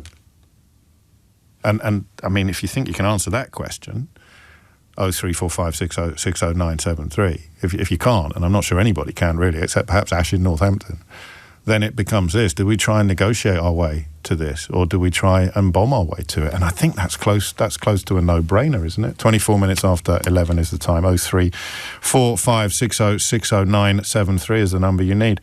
You shouldn't be so cautious, James writes, Nick. The UK, because you're right, the UK cannot risk harming itself immeasurably and indefinitely by prioritising the relationship with the United States above all else, not in its current deeply errant guise. The coalition of 35 nations needs to negotiate with Iran. The alternative, as outlined brilliantly by Ash, is almost logistically and militarily impossible. It would be worth it just to see the look on Trump's face when he learns from Fox News that only American tankers are not allowed through the strait. 24 after 11 is the time. Andros is in New Milton. Andros, what would you like to say? Hi, James. I woke up to your voice, the voice of doom. The voice of reason, mate. The voice of reason. It's Wednesday. It's the voice of doom on Fridays. Carry on. That is the trouble, James. It's the voice of reason as well. Yes. Oh, God, where do we start? I mean, I was telling my missus the other day that we're being run by a maniac. The world's being run by a madman. I totally agree. On one day he hates you, the next day he loves you, you're his best friend. I mean, we can all take the oil now that it's going wrong. You know, it's a disaster, mate, and we've got to make a deal with Iran, I believe. I know it's the devil, but what other option is there? And we've got to get a bit closer to Europe. Hang on, just slow down, because I'm going to put that... No, I mean it, because you're making me think. I'm going to put that on the board. So what other option is there? 03456060973. So I've tried to lay out some options, which I think are probably the most obvious. I've given two options really, which is either war, or jaw. But if you think there is another option, then answer Andros's question, not mine. 03456060973. Yeah, because there are ships going through it. There are already ships going through it with Iran's cooperation or connivance. You pays the money, you takes your chances. So it's not shut. It's one of the most ignorant contributions I've heard to the entire conversation in the last few weeks was from somebody who seemed to think no ships could get through it. Even Iranian ships couldn't get through it. So it's doable. Can go through, what are our options? Bomb our way through or talk our way through? Bomb our way through is ridiculous. Come on, that's so like 1914, you know. It's ridiculous. Come on. As a race, we should grow up. James, I really do believe we should start... Mate, talk to them. even, I might sound silly, take him to the pub and have a drink with him. Well, I'm being silly there. But you know what I mean? Well, Mate, have a hug, a group hug. They're quite devout Muslims. They'd have to have a dandelion and burdock if you were to take them down. If you were to take them down the dog and duck, Andros, I don't think that would necessarily be the best place to conduct the conversation. You take care, mate. I like that other question. What other choice is there? How hard is this to swallow? What would the obstacles be? I don't see how there's going to be any military passage or path to the kind of. It's the unknowable, isn't it? It's the fact that Trump is a player. Trump is on the board. Trump is absolutely unreliable, delinquent, deranged, all of those things. So even if you were to negotiate something in conjunction with the United States of America, he's almost as likely to set fire to a deal that he's negotiated as he is to a deal that one of his predecessors negotiated. A deal that was working. I don't think I'm going to get close enough to the sycophants and traitors to ask this question. But why do none of them ever talk about the fact that Trump destroyed the deal that was working? Never talk about it. He destroyed the deal that was working. And now we've got no deal at all. And guess what? No deal is not better than a bad deal. Sarah's in Todmorden. Sarah, what would you like to say? Oh, hiya, James. Hello. Are you pausing for effect, Sarah, or has the phone line gone down? I think the phone line might have gone down. 28 minutes after 11 is the time. I should give you a quick heads up. Andy Hughes will be with us at 11:45 with more detail on this. I mean, I don't really know what adjectives to use. I don't think it's hyperbole to say it's one of the most disgusting stories that I think we've ever broken on LBC, and you can tell that from the very first line of the story, which I'll share with you shortly. But Simon Marks will be with us at 12:30 as well. Let's try again. Sarah's in Todmorden. Sarah, what would you like to say? Sorry, James. It's all right. It's not your fault. You're not British Telecom. I don't think I was in control of my mobile as usual. I remember you floating this idea. I don't know whether it was earlier this week or maybe later on last week. Yeah. Well, we've been talking about this for so long, it's hard to remember. But I actually think that this is the negotiation is the way forward. I certainly don't think the military option is. I don't see what else we could argue, really. Well, we've got to. We make all sorts of deals with the devil. And I would suggest the biggest devil at the moment is sitting in the White House. You're certainly not got any claim to any form of moral high ground or any shared interests or shared values that would explain why a British Prime Minister had to staple themselves to the US President or just simply, march in lockstep with them. He doesn't have our interests at heart. He insults our Prime Minister. Who would be shocked if he insulted our King when this god-awful state visit has to go ahead next? I mean, and I genuinely think with America, we've seen the tip of the iceberg so far. I think America's lost. Well, for the duration of the rest of this administration, it is. But I again can't quite believe that it's going to go the way of previous civilizations and not recover. But that's probably normality bias on my part. Thank you, Sarah. 11:30 is the time. The question that we're asking is sort of twofold, but Andros introduced a third dimension to it. What do we do to get the Strait of Hormuz open? Do we try to blast our way through, or do we try to talk our way through? 03456060973. And as Andros asked, is there another option? Because I genuinely can't currently see one. If there's a choice between those two things, then is it almost a no-brainer? Dominic Ellis has your headlines. James O'Brien on LBC. 3 minutes after 11 is the time. Sometimes I prefer it when he does the big speeches at about 4 o'clock in the afternoon, and then we've got a few hours for it to percolate and to think about it. Jones, the engineer who used to work on this programme, he used to say something very funny when they were having leadership debates and the audience was forbidden from clapping or showing any signs of approval or disapproval, I presume for reasons of impartiality. And Jones said to me once, he said, I hate it when they're not allowed to clap because I can't tell whether anyone's made a good point or not. I said, well, you're supposed to work that out for yourself, mate. And he goes, yeah, I know, but it's a lot easier, isn't it, to gauge things by the size of the cheer. And I also quite like, at moments like this, to be able to see what other people are saying. Not many, a vanishingly and shrinking band of professional commentators, most of whom I now find on Substack as opposed to in national newspapers, certainly. But it's always nice to see what other people think.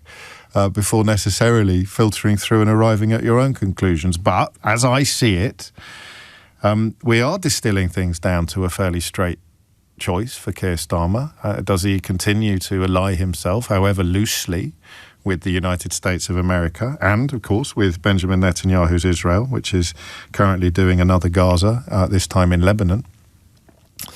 Or does he try to come to an accommodation, an agreement, a deal with Iran that would allow UK ships to join other vessels from other countries passing through the Strait of Hormuz, with, no doubt, a fairly hefty toll or ransom, whichever word you prefer, being paid per ship? Walter is in Utrecht in the Netherlands. Walter, what would you like to say? Hi, James. I was really listening to you first time caller, but long time listener from your show. Very much a fan of your show. Thank you, mate. But the question is, why would Iran make a deal with us at the moment? They hold all the cards. We've got nothing to give to them. Money. Also, the Strait of Hormuz is only worth something tactically with the promise that it will reopen one day. I mean, the permanently closed Strait of Hormuz is worth nothing to them. But they get the diplomatic coup of separating the United States of America and Israel from traditional and historic allies and seeing them go it alone in a diplomatic adventure to secure safe passage through the Strait of Hormuz, regardless of the millions of bucks that they'd pay, that we would pay per ship, I think would be a huge victory, wouldn't it? Of course, it would be a huge victory, but they also like to see the decline of the West, and that is also very much an incentive for them. They can do dealings with Russia, India, China, so why would they deal with us if they can send the ships through to China and make their money and see the decline of the West? So I think it takes two faults. You need to get to two. Well, I know because I understand how your brain's working, but I think it's fairly easy to answer by simply asking, why did they used to let us go through if they're dedicated to the destruction of the West? Why was it all unfolding relatively hassle-free until, spoiler alert, a month ago? If they can't export oil, I mean, that is part of the answer to the question, but also, if they would, it was all going on perfectly happily a month ago. This desire to dismantle Western hegemony wasn't on display then. Why would it be on display now? And also, the West is now a meaningless term in this kind of conversation, isn't it? Because the West, most of the West, has so successfully detached itself from Donald Trump. So the West doesn't mean what it used to mean. No, let's agree on that. That's very much true. I think that's from the moment Mr. Trump stepped into office, there was no West anymore. And we're only slowly starting to realize that. I think a lot of people saw it clearly, but politicians, of course, need to go a certain way. But another thing why they would like stability is because they need to focus their power internally. Iran always needs to most of their power internally because else they get dissidents. So in the end, it would favor them to, of course, not have put their hands tied by the Strait of Hormuz. Yes. But at the moment, I would not see why they would make a deal with us because they're already in the mess. They've got much more to gain if they prolong this. Well, why have they allowed, according to reports, Malaysian ships are now passing through the Strait of Hormuz and not even... Malaysia's paying for it. No, they're not, actually. Have you let me finish? Oh, sorry. No, I didn't know this either. Someone just told me, but I've looked it up to double-check. The Malaysian government, a trickle of cargo ships and tankers, mostly Iranian, of course, but some from Thailand and China have made it through the Strait since the war, and it was reported yesterday that Malaysian ships have joined them, according to their own government, not paying any tolls. That's in the Jakarta Post this morning. Oh, okay, I understand that, but Malaysia is not in any way supporting Israel, for example. No, but nor is Spain, and nor is France, and nor is... No, but they are part of the EU, and EU is supporting Israel. And you think Iran is going to see it like that? I don't know that you're right, because then I go back to the question of why were they okay with it a month ago? Because they have got internal problems also. Yeah, but that's an argument against what you're saying, Walter. The bigger the internal problems, the more the appetite for a solution to the external problems. And if the external problems aren't a problem because they actually want to dismantle the West, why weren't they doing it a month ago? Because you can't come back again, man. Honestly, this is outrageous. Come on, go on. You're like Johan Cruyff. No, because I agree with you that most dictatorial regimes, of course, try to focus the enemy outside, as Russia does. But how much of their internal power is left now? They get bombed, and they get. But then they need to address. Again, I would have thought that a negotiated settlement.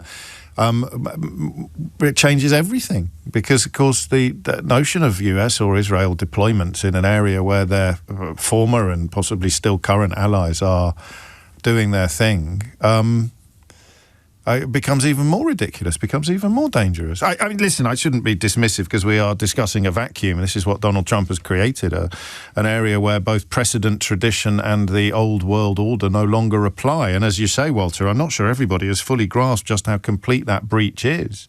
We're still sitting there thinking, normality will soon be resumed. Normal service will soon be resumed. It won't.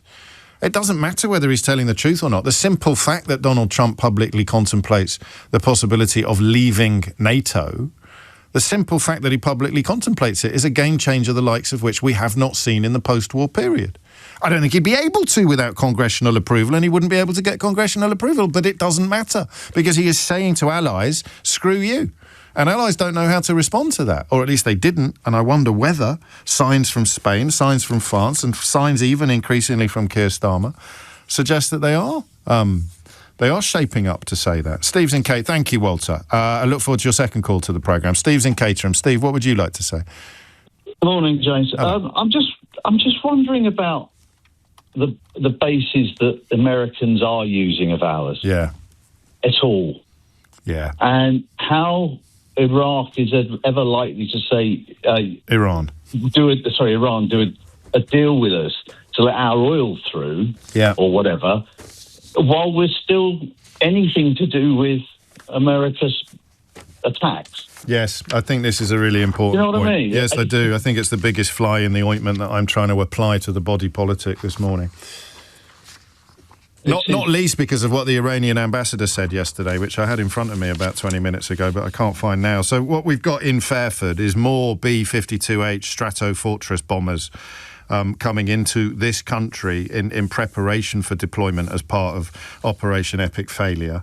And on the other side of this battle, we have the Iranian ambassador saying, I think yesterday, that he welcomed Keir Starmer's original decision not to get involved, but that he could foresee attacks upon British positions as a consequence of making these bases available. And that's where, I mean, the distinction between legal and illegal, between defence and attack, they're important distinctions, but they're not cast in stone, are they, Steve? They're not things that people are forced and compelled to follow. The Iranian regime can choose not to recognise those distinctions and say you might be acting legally and only in defence of your positions, but we're still very cross with you. Therefore, you can't send your ships through the Strait of Hormuz. A B-52, I can't see how a B-52 is ever just defending anything. It's a B-50. Well, no, you're attacking the things that attack you. Listen, I don't want to get all philosophical about things, but when you're attacking the things that attack you, you kind of you get to chalk it up as defence, don't you? I mean, I'm not splitting hairs. It is defence. No. If you punch me in the face, Steve, and please don't. Let's work strictly in the theoretical. But if you punch me in the face and I punch you back, that is a different act from you punching me in the face unprovoked in the first place. So it's defence. It's self-defence. So anyway, I mean, we got enough analogies and metaphors up and running without you and me punching each other. But he's right. I mean, that is why I think pennies dropping. That's why Trump has stapled de-escalation to the Strait of Hormuz. Because if there's a de-escalation, in other words, if Trump has stopped, and then the complicity, if you want to use that word, of UK involvement in the defence element of this war that Trump can't call a war is diminished. There's no longer any need for planes to take off from Fairford because Trump has packed up and gone home with his tail between his legs while pretending that he's secured yet another massive victory. Would this be the 9th war? I hope he hasn't realised yet that if he starts wars and then ends them in disgrace and humiliation, he can add them to the list of the wars that he claims he's actually ended.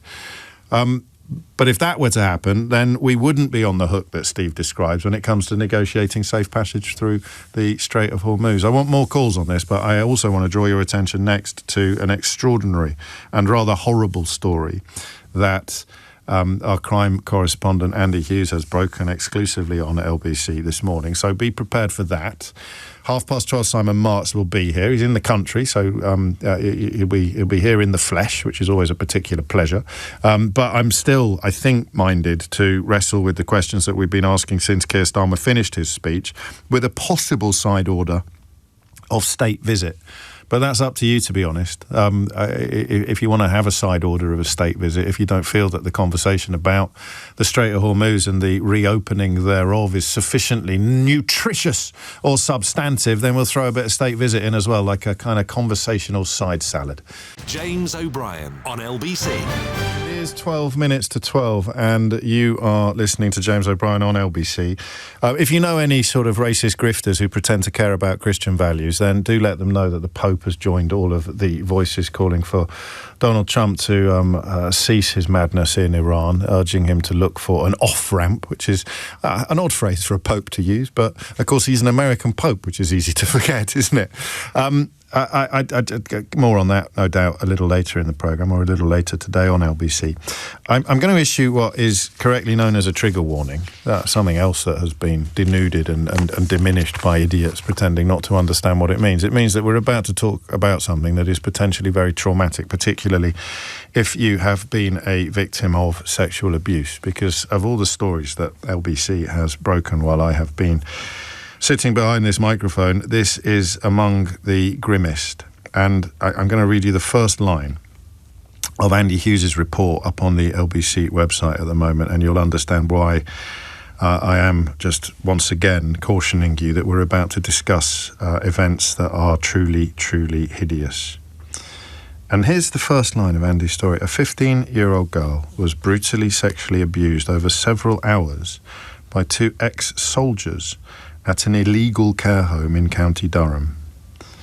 And I'm going to begin, Andy, if I may, by asking you, what on earth is an illegal care home? An illegal care home is a property, effectively a pop-up house that is not registered with Ofsted. However, vulnerable children are still sent there. So, James, I started looking into this 3 months ago when a contact told me that illegal children's care homes are operating on an industrial scale in towns and cities across the UK, and that many of them were employing convicted criminals to look after the most vulnerable kids in society. So I set off in this journey, and at first I faced a complete wall of silence from several local authorities that didn't even acknowledge that these places existed. So I teamed up with the Bureau of Investigative Journalism, and we discovered that there are more than 800 of these illegal care homes that have not been registered with the regulator, Ofsted. Now, many of them are making huge profits, with local authorities paying an average of up to £10,000 a week to care for a single child. What I really wanted to do was find out who is looking after these often traumatised and troubled children. And I came across one shocking case, this 15-year-old girl who was transported hundreds of miles from South Wales up to an unregulated care home in County Durham. And staff were told she was a high risk of child sexual exploitation. 2 carers who were meant to be protecting the child plied her with alcohol and drugs and sexually abused her for several hours leaving her with serious injuries. I gained access to the property. This is the first time a journalist has been inside one of these care homes. Neighbours told me that the carers used to routinely beat up the children in the gardens. I was told one story, James, that one child tried to escape this place through a bedroom window. And instead of helping this distressed child, the carers there filmed the child and started laughing and then placed a bin for the child to jump into. Now, there were holes in this property. I found holes that were drilled into the bedroom doors, which allowed the carers to spy on these children. So, Liam Ramsey and Stephen Hurst, both in their 40s, they were found guilty last year of 18 offences, including sexual activity with a child, intentional strangulation and supplying Class A drugs. So they're in jail now. So I wanted to find out who hired them. Now, records show that the property was under the control of a company called Map Adventures. On their company's house site, this is basically activities for children. That's how they advertise it. And the director is a man called Paul McCrory. He's also ex-military. I discovered that he's living in Cyprus, and to my surprise, he agreed to speak to me. Right. So he joined me on a video call from a local bar, and here's how that conversation went. Stephen Hurst had 2 convictions, one for affray and one for battery. One relates to beating up his wife. Liam Ramsey, 2 offences of assault, occasioning actual bodily harm, drink driving and growing cannabis. Does that sound to you like a CV appropriate for caring for vulnerable children? I have friends that were sent to jail in my regiment who are now serving captains and majors. One's an Apache pilot. In this modern day, if you're going to go down that route, then everyone's going to be unemployed. Yeah, but Paul, these 2 men went on to rape, drug a young girl. And you seem to be excusing yourself for employing them. The only apology that I'm going to give is that they didn't get they were held in remand. So if they were released, they were going to get removed, and I was going to deal with them personally. And my justice would have been swift. I tell you that. I'm being nice about them. What do you mean by that? What do you mean by that? Use your imagination. Well, why don't you enlighten me, Paul? It would have been swiftly dispatched. Do you take any responsibility for what they did to this young girl? I didn't interview them. I didn't, and this is not passing the buck in any thoughts. It sounds like it. It comes down to me. I was 3,000 miles away when this incident happened because I lived away. Yeah, but you're responsible for this care home, Paul, aren't you? The buck stops with you. I asked him on the inquiry, and I said, is there anything I could have done to have stopped this? And he said, no, Paul. Well, I'll tell you how you could have stopped it. Looking into these and not employing 2 convicted criminals to look after the most vulnerable children in society. That's how you could have prevented it, Paul. McCrory said he didn't know about the carers' abuse, but he did admit to knowing at least one of them had criminal records. Now, despite there being over 800 of these illegal care homes, I can't find any public records of illegal care home owners being successfully prosecuted. And it is the job of Ofsted to do that. When I contacted them, they refused to comment on this specific case, but said they are working hard to investigate unregistered children's homes. I don't know where to start, except, and it feels inappropriate to congratulate you on the quality of your reporting or the scale of the story that you have unearthed and shared. But I mean, let me see if I've understood a couple of the elements of this correctly, Andy.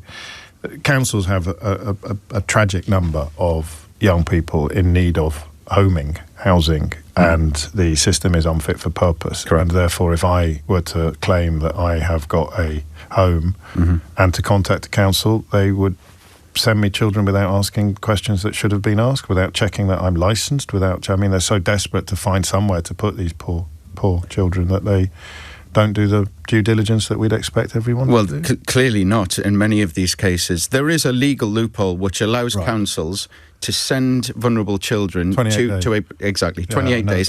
However, these kids are staying there more than a year. So on the day they arrive, 28 no days. law is being broken. On day 29, they move into legally questionable territory. But of course, everyone's taken their eye off the ball by now. Yeah, no one's checking. And then we now have thousands of children caught up in this illegal, unregulated care system. This is absolutely heartbreaking. And the employment of obviously unfit people for jobs like this, is there a loophole there, or is that again just a failure? Because it's a private company, they can employ who they want. If it was a regulated care home, that the law bans them from employing anyone with a criminal conviction for violence. But in a private company, you can do what you want. So regulation wouldn't kick in until day 29. Legal status wouldn't kick in until day 29, and proper safeguarding issues and checks upon staff and qualifications and suitability wouldn't kick in until day 29 either. On day 29, that child shouldn't be there. I know. That child should be sent to on day 28, yes. It doesn't matter that the staff have got no qualifications. It doesn't matter that they've got criminal records. Yeah, it doesn't matter that the company has no pedigree or no background in this. Oh, man. Yeah. I mean, this is huge. Yeah. Well, I mean, listen, I've been... To be fair, I'm sure that there'll be people in government who are just as shocked and disgusted by this as we are. Yeah, well, why the Department of Education haven't done more on this is a mystery to me. They sent us a statement saying that they're going to crack down on this and they're applying loads of money into this. But for people like this young 15-year-old girl, that's far too late. But, and I say this very, very cautiously, if we shut them all down tomorrow, they'll be homeless. Where would these children go? They'll be homeless. It's a total broken system. And do we have? I mean, you've told us the story of this poor girl Alice.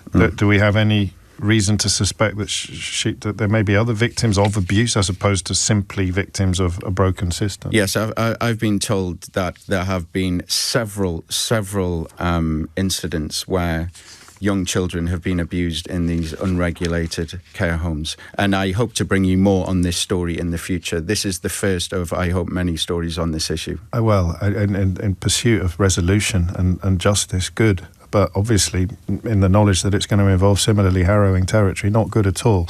Andy, I should remind you, isn't just our crime correspondent, he's also a co-host of the Crime Agents podcast, which you can get hold of via the LBC app. I'm just a little bit also, if not confused, because you've done a comprehensive report on it, but of how these men got signed up, as it were, by the agency, if we can call it that, the company that's now gone bankrupt, I think, without... I understand there's no requirement to check on them if the children are only going to be there for 28 days, but reading between the lines of your report, it looks to me as if Liam Ramsey and Stephen Hurst were trying to insinuate themselves into situations where they could commit the kind of crimes that they'd ended up committing. Yeah, and, well, listen, Paul McGrory, who is the owner of this illegal care home, I asked him what checks he did. He said, I knew they had criminal records, and I asked around. I asked my mates. They said they were good lads. He also said that he looked for references from their previous companies. Which were not care companies, or when we don't even know, do we? I don't know. So there's no way these men should have been allowed anywhere near any 15-year-old children, let alone deeply vulnerable ones living in council care. No. Oh, man. Okay, thank you. And I mean, I wish you well. I don't know what it's like to do investigations and reports like this firsthand. I found it harrowing enough to helping you get them in front of people secondhand, but well done. It is 12 noon. James O'Brien on LBC. 3 minutes after 12 is the time. You are listening to James O'Brien on LBC. Just a quick final word on Andy's harrowing story about illegal children homes and abuse of children therein. If you feel any more or less disgust at the crimes described when they are committed by white men than you do when they are committed by brown men, or vice versa, then you are a racist. I think it's important to make this point because I don't think there are going to be marches or questions in the House of Commons or political movements or banners or protests outside military barracks as a consequence of the hideous crimes visited upon this poor girl by 2 former soldiers who happen to have white skin.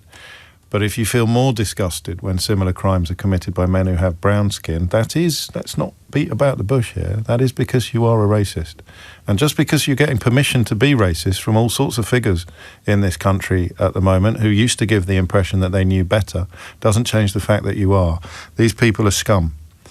Child abusers are scum. And my definition of scum is completely colourblind. And with respect, yours should be too. It really, really should, because if it's not, well, you diminish the horror of what was done by these 2 men on this occasion. 5 minutes after 12 is the time.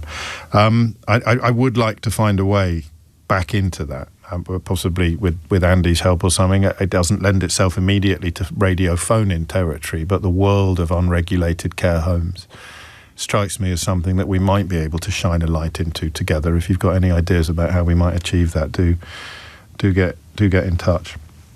Of course, it's not just racist. It's also, it puts you in the position of being an apologist for child sexual abuse. If you are angrier when it's committed by brown men than you are when it's committed by white men, or if you're angrier when it's committed by white men than you are when it's committed by brown men, you are betraying and insulting the survivors in those cases, and you are diminishing the horrors of the crimes committed against them. And I'm mentioning this because I honestly think some decent people might not understand that because of the amount, I could be wrong, maybe you're not decent at all, but the amount of effort that is currently being put into making you care about child sexual abuse perpetrated by brown men, while almost, it seems sometimes, giving a free pass to white men. The numbers of people in the EDL who had hideous histories without anybody apparently being particularly disturbed by it were off the charts, but the number of us who A, noticed and B, cared was pitifully small.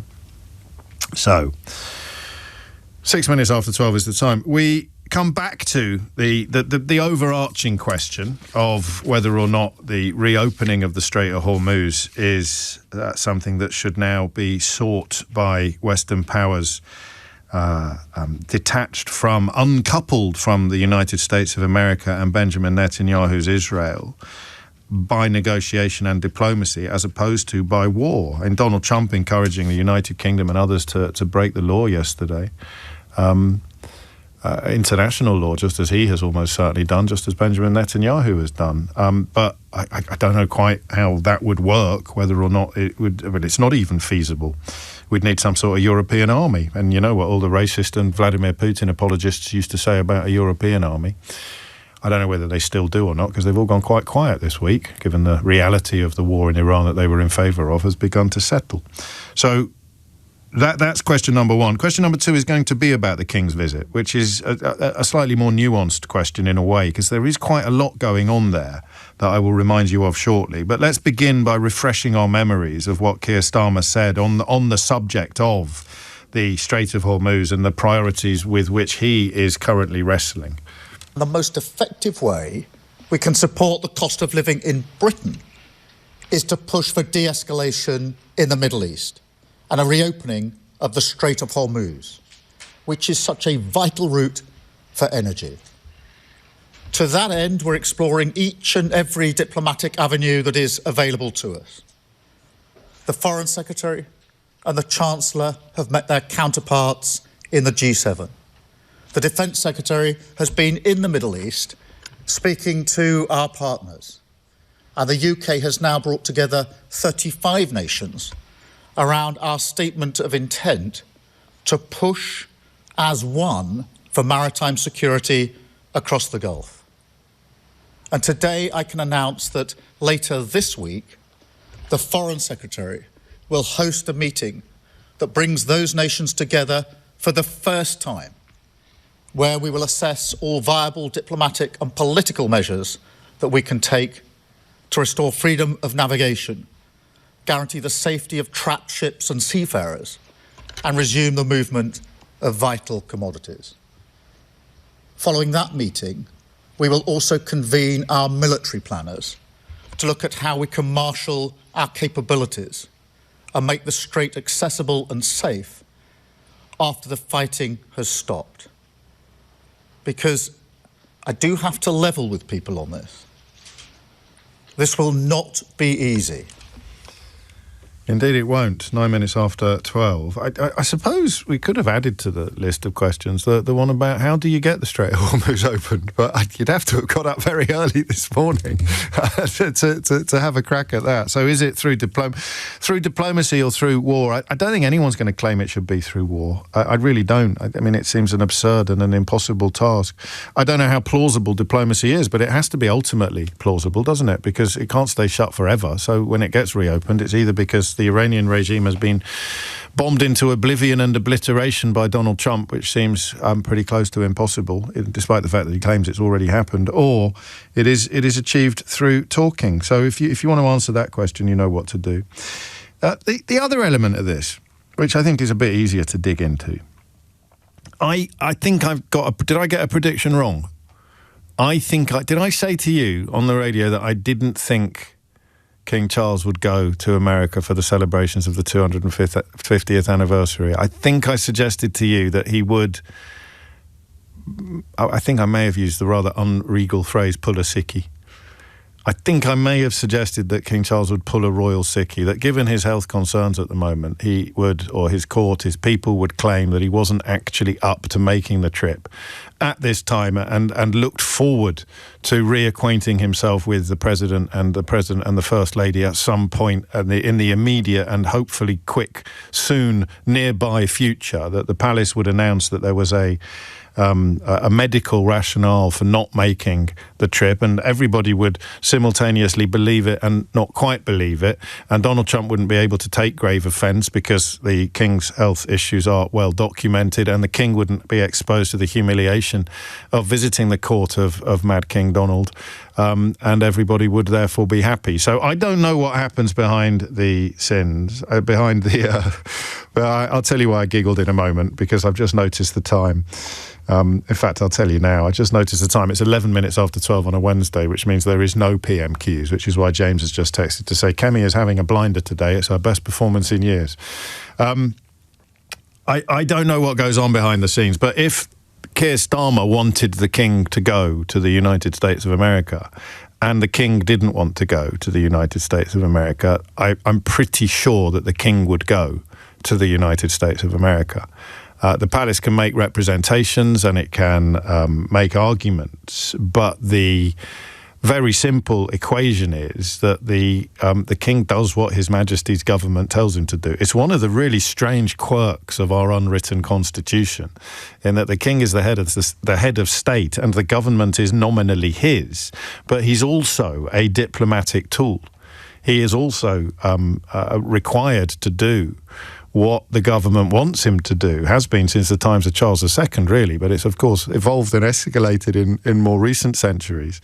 And therefore, I'm looking today at the very real possibility that King Charles doesn't really want to go to the United States of America to visit Donald Trump. And frankly, apart from Nigel Farage, who went all the way to the United States of America to visit Donald Trump, and Donald Trump didn't want to see him quite recently. But apart from Nigel Farage, who would want to go? And Dick Littlejohn, of course, over at the Daily Mail. Apart from them, who would want to go to the United States of America to visit Donald Trump? And yet the King is required to do so.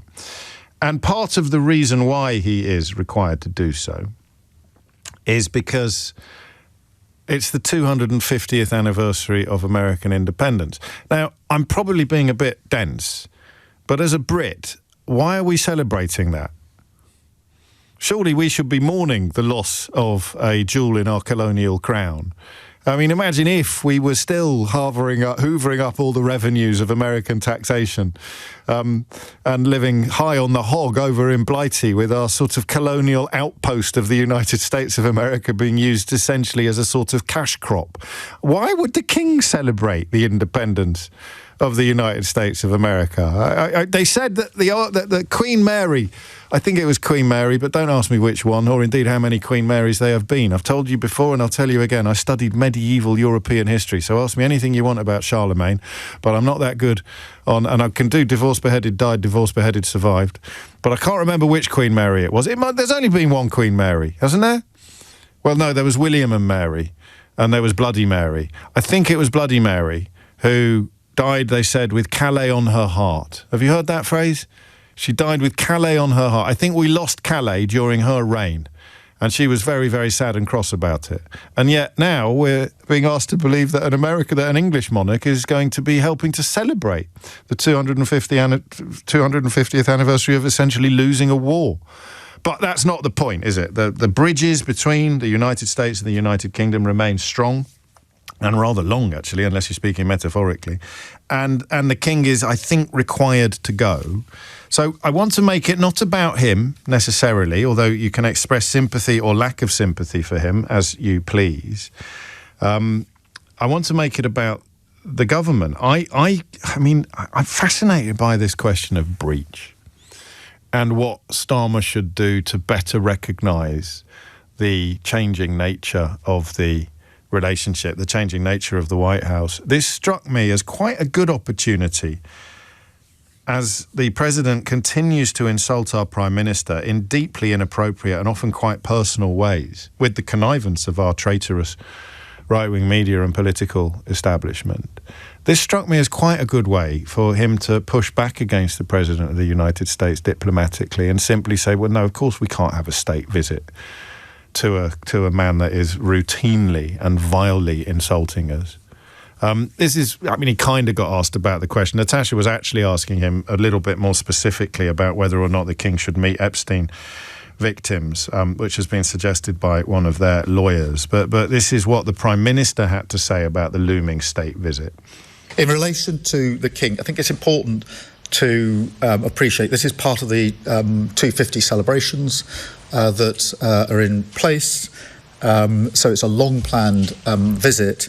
And the US and UK are close allies, have been for a very, very long time. But this is a visit that, as I say, has been long planned and is part of the 250 celebrations. That's where the focus of the visit will be. So, if the king didn't go, would it have been petty and petulant or proper and political? Because I'm going to tell you that I don't think he should go. I think it's undignified and unfair to require the king to travel to the United States of America while Donald Trump remains in office. And if you want to tell me that it's not about who is in office, it's about the relationship between two countries, then I will probably allow my pendulum to swing a bit. But as it stands now, the king is an old man who is not in the best of health, who has, whether you approve of monarchy or not, dedicated his life to what they see as service and duty, and will do so again on this trip. So he will sort of marshal his forces and bolt on his crown and consider it to be the price that he pays for the life of enormous privilege and luxury that he enjoys. But I, as a subject, and that's not a word I like, as a subject, I don't think he should be required to go on this trip. I'd like to think they allowed him to make the final choice, but I don't think that things work like that. What I do want to know next is what you think. 0345 60 60 973. Should the king be going on this trip at all? Or does Donald Trump's conduct and delinquency mean that we are exposing His Majesty to an unacceptable and entirely unfair ordeal? It's 12:18. James O'Brien on LBC. 90 minutes after 12 is the time. The reason I was struggling with the word West earlier in the programme, and Omar, don't go anywhere, I want to get you up first in a minute on the question of the state visit, is because I couldn't off the top of my head. In fact, I'm willing to wager that nobody off the top of their head could name all 35 countries in the alliance that Keir Starmer was referring to earlier. Do you ever do that when you've got insomnia? I tell you what my latest one is. I try and remember all 9 short stories in J.D. Salinger's collection for Esme, Love and Squalor. But as my daughter pointed out when I tried to test her on it the other day, it was my specialist subject on Celebrity Mastermind, so I have a little bit of a head start. If you can name all 35 countries in the alliance that Keir Starmer was talking about earlier, I'll give you the money myself.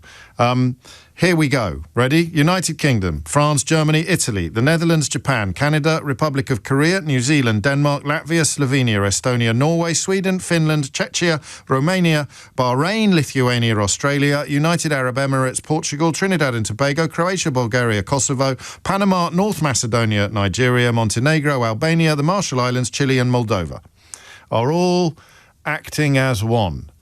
Hopefully, when it comes to the Strait of Hormuz. And whether or not they possess sufficient diplomatic heft to reach a peaceful resolution with Iran, I do not know. But I reckon it's a more likely flyer than a violent resolution being achieved by Donald Trump, who I would not put past the deployment of troops on the ground in the near to middle distance. Not, remember, boots on the ground. It's our own little thing.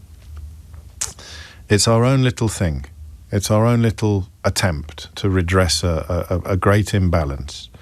The rejection of the phrase boots on the ground, because it dehumanises the phenomenon, and it's people on the ground. It's sons and daughters, mothers and fathers, brothers and sisters that will be deployed in Iran if Donald Trump elects to escalate the situation. 21 minutes after 12 is the time. Omer is in Edinburgh on the question of the state visit. What have you got, mate? Hi, James. It's a pleasure to speak to you. You're a bit of a hero of mine. Good choice. Carry on. So I think that I'm not a big fan of Keir Starmer's premiership so far.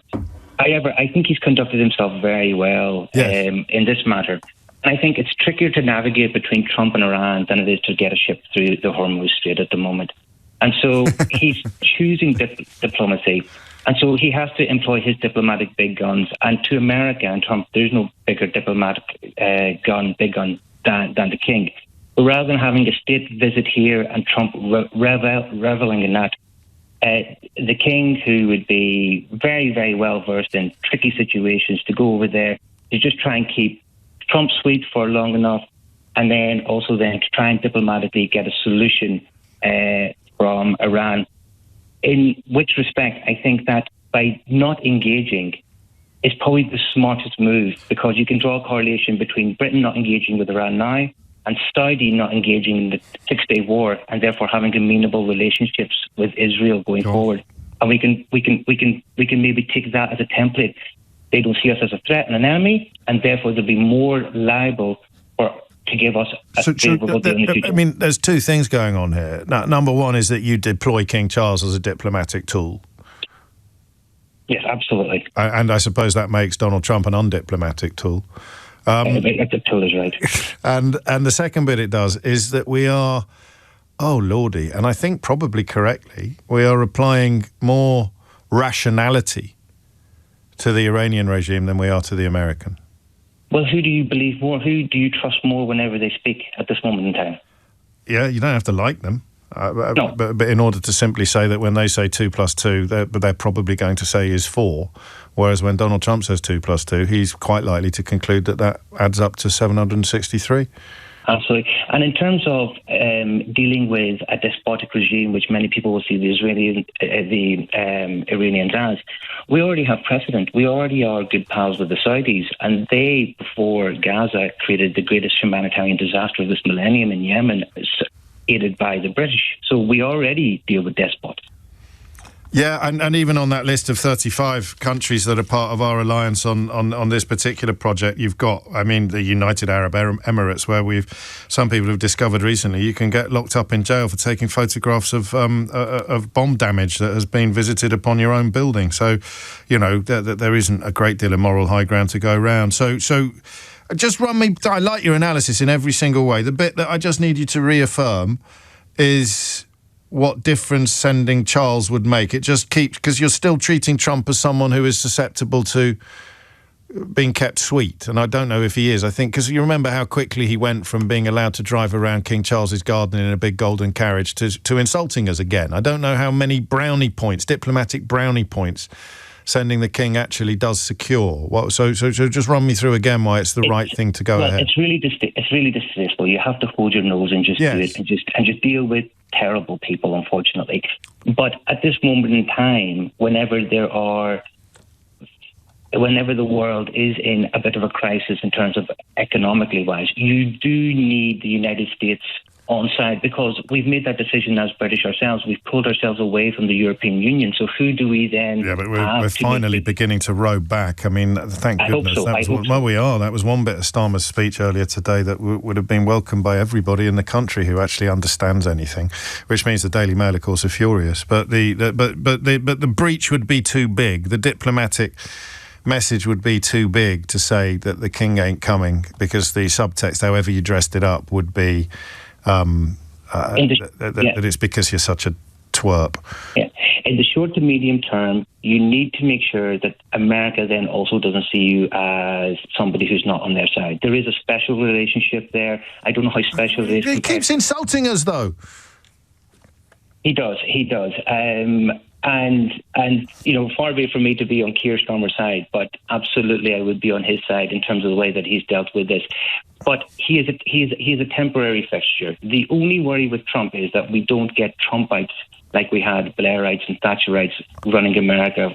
I mean, God forbid that should come to pass, but I'm afraid it's looking more likely than not at the moment, according to the opinion polls. I just wanted to triple-check something while you were talking, Omer. I hope I didn't get distracted, because I had a couple of messages telling me that David Dimbleby had come out and said that the King's trip to America should be called off. And if Dimbles is doing it, then who are we to quibble? You can't quibble with Dimble.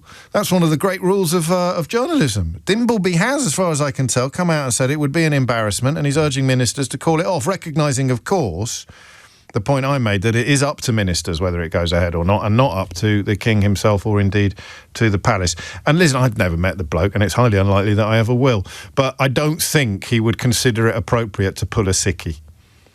I just think his sense of duty is...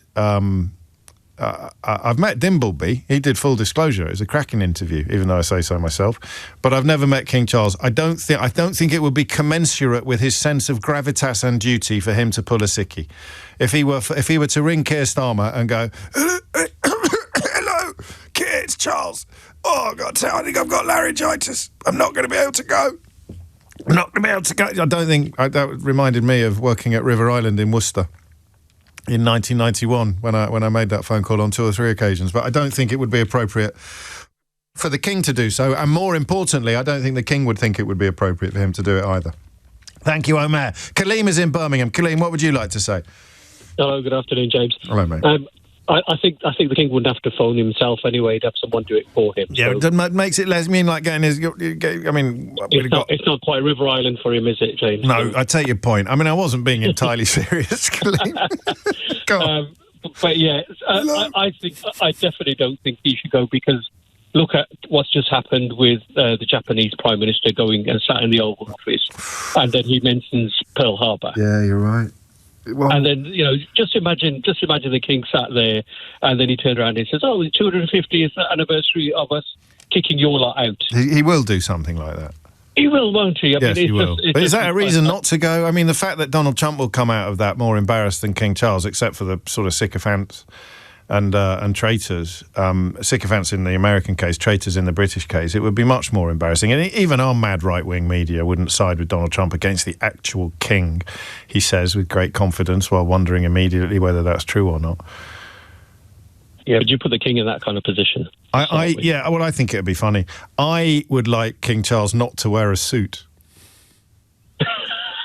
For mischief value, I would like King Charles to turn up in military fatigues. He's got enough uniforms, hasn't he? Why can't he go in one of them? Or possibly in a shell suit, in a nice Sergio Tacchini shell suit. But I don't... yours, James. So, yeah, you could borrow one of mine. I'm wearing, what's my late? Fila, actually. I got it for the James concert at the O2. Anyway, we digress. Thank you. I don't know if I agree with Kaleem. I mean, it will be an embarrassment, obviously, for all concerned, but not necessarily for the King, unless he says something personal and really obnoxious about the King, in which case there's a massive groundswell of sympathy for the King, as opposed to for Donald Trump. And speaking of Donald Trump, our Donald Trump correspondent is not currently in Washington, D.C. He's in London town, London, UK.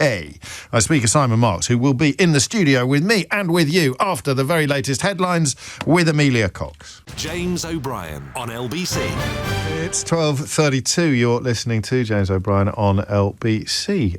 Extraordinary, really, to think that a commentator as august as David Dimbleby could be calling for the King not to go to the United States for a state dinner with a leader who goes out of his way to insult Britain. And yet it is going ahead. I don't know why. We may never know why. You have to wait for secret papers to be published decades hence before you find out what communications went on between Downing Street and the Palace. But in my opinion, and were I compelled to place a small wager on it, I would say that probably the Prime Minister's opinion has prevailed, and that the palace would not see it as their role to even have a view. They would probably cross their fingers and hope Starmer will tell them not to go, but suck it up and strap on the pomp and ceremony when it is made clear that they are going to have to. Anyway, let's move away from that temporarily and look instead at the situation in the United States of America. Simon Marks is here. Have you been deported? No, I'm here voluntarily and willingly. Let me say, very willingly. Good. For a few days. And it is a joy to be here, James. It's always lovely to see you. It really is. What's happened since I came on air this morning?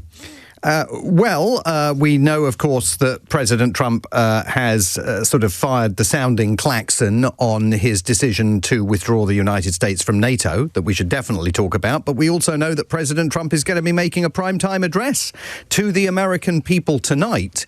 We don't know exactly what he's going to say, but we do know what he told reporters in the White House yesterday, which is that in his telling of the story, we are now approaching the beginning of the end of America's military excursion, as he likes to call it, to Iran. We hit them hard. We got rid of a lot of the radicalized lunatics along the strait. But if they want something, but I would say that within 2 weeks, maybe 3. The U.S. will be gone or done with the war in 2 I think weeks? 2 or 3 weeks. Not 3 weeks. If it is we'll leave. We'll leave, he says, Joe. How many weeks? 2 to 3 weeks. It's like deja vu all over again. So starting in about 2 weeks, we're building some brand new section. I will make that decision, I would say, over the next 2 weeks. Someday you'll be reading about it, maybe in 100 years from now, maybe in 2 weeks. Whether it's next week or 2 weeks or 3 weeks, doesn't make any difference. And we're asking every American to make major changes to reduce social interactions over the next 2 weeks. Within 2 weeks, you'll see numbers. The peak of death rate is likely to hit in 2 weeks. This war would have been over in 2 weeks. In 3 days, I heard it from Putin. I can't tell you that, but I'll let you know in about 2 weeks, within 2 weeks. So you can take it to the bank. Well, I'm just thinking we could work our way through them. This was the BBC, but I ain't got the staff. Peter Cook didn't have the Latin. I haven't got the staff to go through how many of those deadlines or deliveries were actually achieved with. I think I could probably answer the question pretty quickly. I think it might be a big round number. Absolutely none of them. Here's the thing, Simon. This speech tonight, this address, this national address about what they've described as an important update on Iran. You and I have been following this more closely than most because that's our job. And yet, neither of us really would want to stake a month's wages on him either announcing that he's won and it's all over and they're all coming home, or announcing that it's won and it's all over but he's sending troops to occupy Carg Island. Yeah, I think that's right. I mean, I would stake a month's wages on him saying that he's won. Oh, I think he's definitely going to say that. But what he says after that, I think, is open to question. And just on the 2 to 3 weeks issue, his own Defence Secretary, Pete Hegseth, was saying yesterday, could go on for another 4 weeks, could be another 6 weeks, could be another 8 weeks. It's all undetermined. I mean, this war has been extemporised by the President of the United States from the moment the authorization was given to the Pentagon to go ahead and launch an attack that, in Secretary of State Marco Rubio's telling, was, of course, a direct result of Prime Minister Benjamin Netanyahu saying to the United States, I'm going in whether you're coming with me or not, and the United States deciding that they needed to go in with him because they didn't want American troops facing reprisals for military action that only the Israelis had taken. Now, of course, the Secretary of State unconvincingly walked those claims back. Still feasible, 24 right? hours later. Feasible. Yeah. Oh, more than feasible. I think if you attached Marco Rubio to a lie detector, it's clear that what he said, that the first telling of the story was accurate. And so now Donald Trump finds himself, he's paddling a barbed wire canoe. He's looking for an off-ramp. He needs to find an off-ramp because so much international pressure is being placed on him, and because of the situation regarding oil prices and the price of petrol. And that situation regarding oil prices is what makes the next claim that he is making so extraordinary, because he appears now to be saying, and perhaps he'll say this in the address tonight, that reopening the Strait of Hormuz, demining it, clearing it, preventing the Iranians from continuing to restrict tanker traffic through that strategic waterway is not his problem. It's the problem of other people to solve. Take a listen to what he said yesterday about the Strait of Hormuz. It's not like you're taking out an army or you're taking out a country or they can drop it. Or you can take a machine gun from the shore and shoot a few bullets at a ship. Or maybe an over-the-shoulder missile, small missiles. That's not for us. That'll be for France. That'll be for whoever's using the strait. It's not for us. That's not a major military deployment. It's not for the world's most powerful military. So once again, diminishing European militaries. Let France clear it. Let the UK clear it. Let the countries that actually use the Strait of Hormuz clear it, because he is right to point to the fact that only 2% of America's energy supplies transit through the Strait of Hormuz. But of course, he behaves as though the global price of oil is not set by the market. And as if it's not, I have no concern about the Strait of Hormuz. Other people can go in and clear it because it doesn't have any relevance to us. Good luck with but that. it does have relevance to every motorist paying $4 a gallon for gas. And the average American will understand that for all the gaslighting that Trump will continue to engage in. Even if they don't, they'll soon figure it out because they'll have to carry on paying the higher prices. We took a call last week. I don't know if I gave it enough credit at the time, from somebody who was pointing out Trump's entire life has been typified by expecting other people to clear up his mess. Whether, Roy Cohn would it have been at one point, and other people, his father would have bailed him out as well, and various, they went to Russian banks to get money after all the American banks had this. I think we can rely upon his own son for telling us this, probably indiscreetly, after American banks refused to lend to them, the Russian banks would do so. So he's always not only expected other people to clean up after him, but he would simultaneously deny that he has made the mess that other people are required to clean up. And it struck me this morning, remembering that call, that this is just another example of that.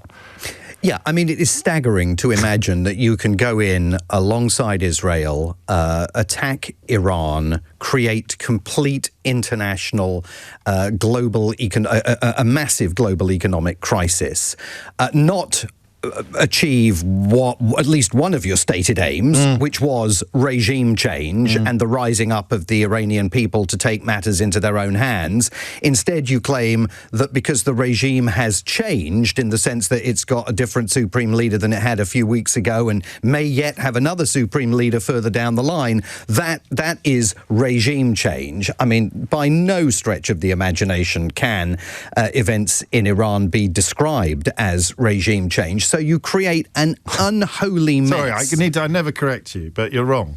What you meant to say was that in no circumstances can what's happened in Iran be accurately described. Right, because correct, they're going to bloody describe it as a regime change. Precisely. Very good. Thank you. Thank you for the corrective. Can accurately be described as regime change. But what you've done is create this unholy mess on the world stage and then basically said, I mean, we were being told over the weekend in Washington, he's bored of it. Yeah. He's bored. He wants to move on. He's tired. Doesn't want to focus on it anymore. And so everybody else now, including the UK, has to contemplate the long-term damage of this, because if he leaves things the way they are, if he doesn't go for a much more punitive series of actions and possibly the very risky deployment of ground forces in Kharg Island, the Iranians have made it absolutely clear there's no return to the status quo ante for the Strait of Hormuz. They are going to charge tolls, a couple of $1 million a tanker, for any ship that wants to transit the waterway, unless, they come from China, maybe Pakistan, countries that are willing to do deals. Malaysia apparently has got a freebie at the moment. $2 million a pop. Yeah. And that is how the regime is going to line its own pockets and rebuild its inner strength, further undercutting the Iranian people that you claimed on February the 28th you wanted to. This is your time. This is your moment of action. Of course, that hasn't been achieved. Of course, absolutely not. And the only objective he can point to that has been achieved is the one that was already achieved before the military action began, which is Iran is not getting a nuclear weapon. Well, we knew that because, I mean, there's no... Even his own intelligence community says Iran was not getting a nuclear weapon. So, yes, he is expecting... That's the thing they cling to. I don't get many texts from, blithering idiots on this subject, but there is obviously somewhere on the internet, there is an argument that goes like, oh, so you want Iran to get a nuclear weapon, do you? And it demonstrates levels of ignorance that are almost Brexit-like in their boneheadedness, but it exists as an argument. It's just not getting any traction anywhere, really, except in the darker recesses. Within the corridors of the US government, it got no traction, except in the Oval Office and in the office of Pete Hegseth, the Secretary of War, and Secretary of State, who probably knew but turned a blind eye to it, because that's what you do if you serve in the Trump administration. Well, you have to do. And speaking of the Secretary of State, we should take a listen to what Marco Rubio said last night about the future of NATO.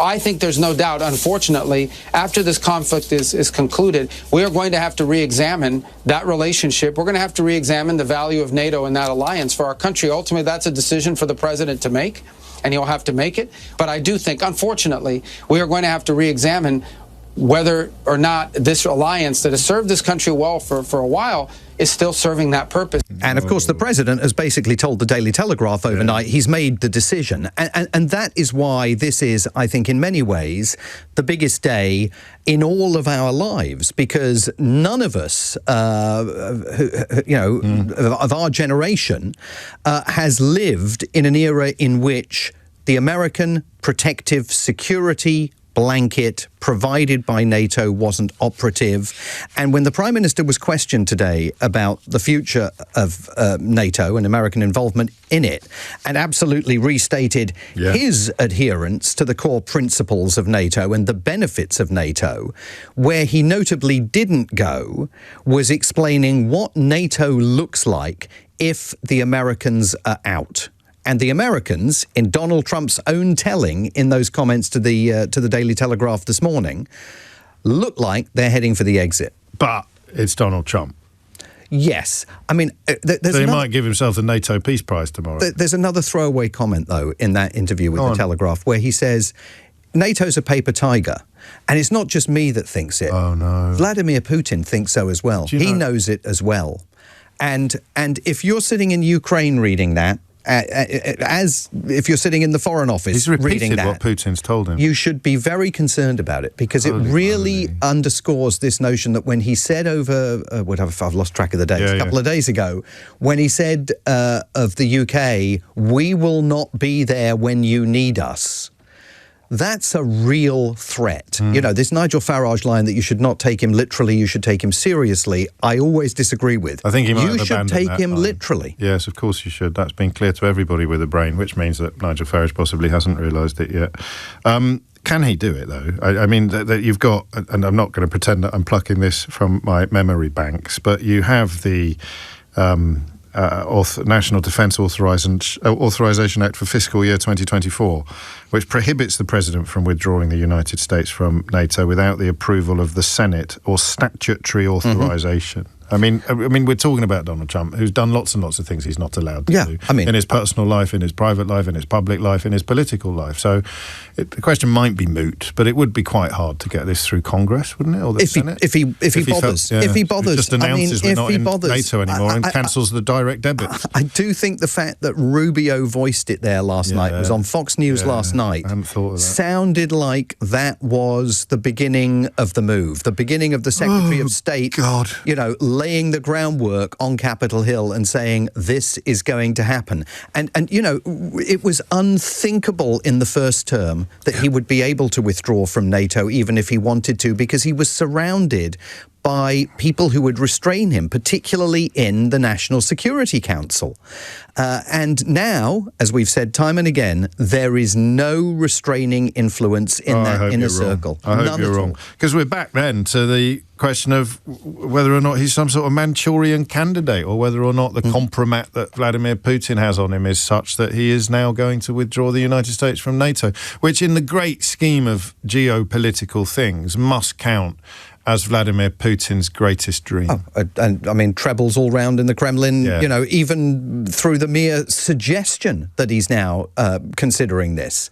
it is, of course, it's a catastrophe for the historic tapestry of collective security in Europe. It forces every single European government onto the back foot.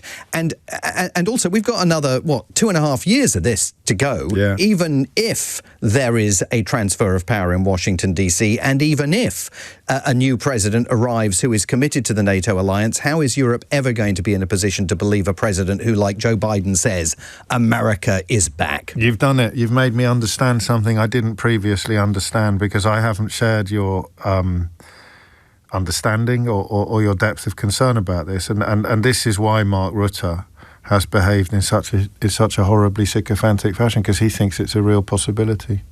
Well, I mean, the only person who can talk him down, as far as we can tell, is Mark Rutte. Yeah. And he has gone so far out on a limb. Know why. I mean, he was on TV in the US about 10 days ago, urging American voters to get behind Donald Trump's Iran campaign, because they needed to understand that it was all about strengthening American national security. His memoir is going to be the most fascinating book to read if it reveals whether he's really a Trump fanboy or he just plays one on TV. It seems unlikely that he really is. I mean, people who aren't sure, he's the Dutch politician, Dutch man, and the Secretary General of NATO since October 2024, former Prime Minister of the Netherlands, who has come in for a lot of stick from satirists and commentators alike. Did he call him daddy at one point? At one point, yeah. But now coming in for a lot of stick from NATO members for saying what he said in that American TV interview, because he went so far off the reservation, but presumably felt he needed to do so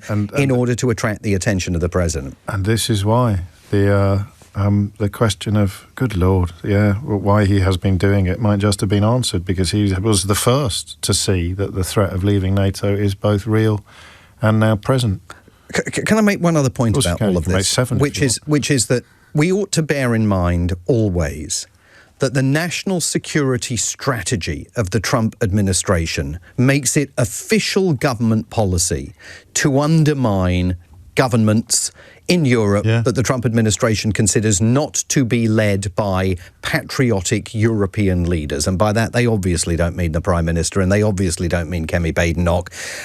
They obviously mean, in this country's case, Nigel Farage and Reform UK. And I think as you look at this Iran adventure, it would be worth remembering that the upheaval that this is causing, our government, the French government, the German government, governments all over Western Europe, may not be simply an ancillary benefit to the Trump administration. It may also be part of the whole plan of continuing to undermine democratically elected governments in Europe that Donald Trump thinks are led by, as he has characterised them, a bunch of losers. Yeah, which he doesn't really think at all. He's just following a sort of game plan that has been imposed from without, and just don't know whether it's coming from the Christian evangelicals or the Kremlin, or because he hasn't come up with this idea himself. If he thought that popularity or status lay in being woke, he'd be the wokest man in America. Well, it's all part of Project 2025. It's the whole plan playing out in real time,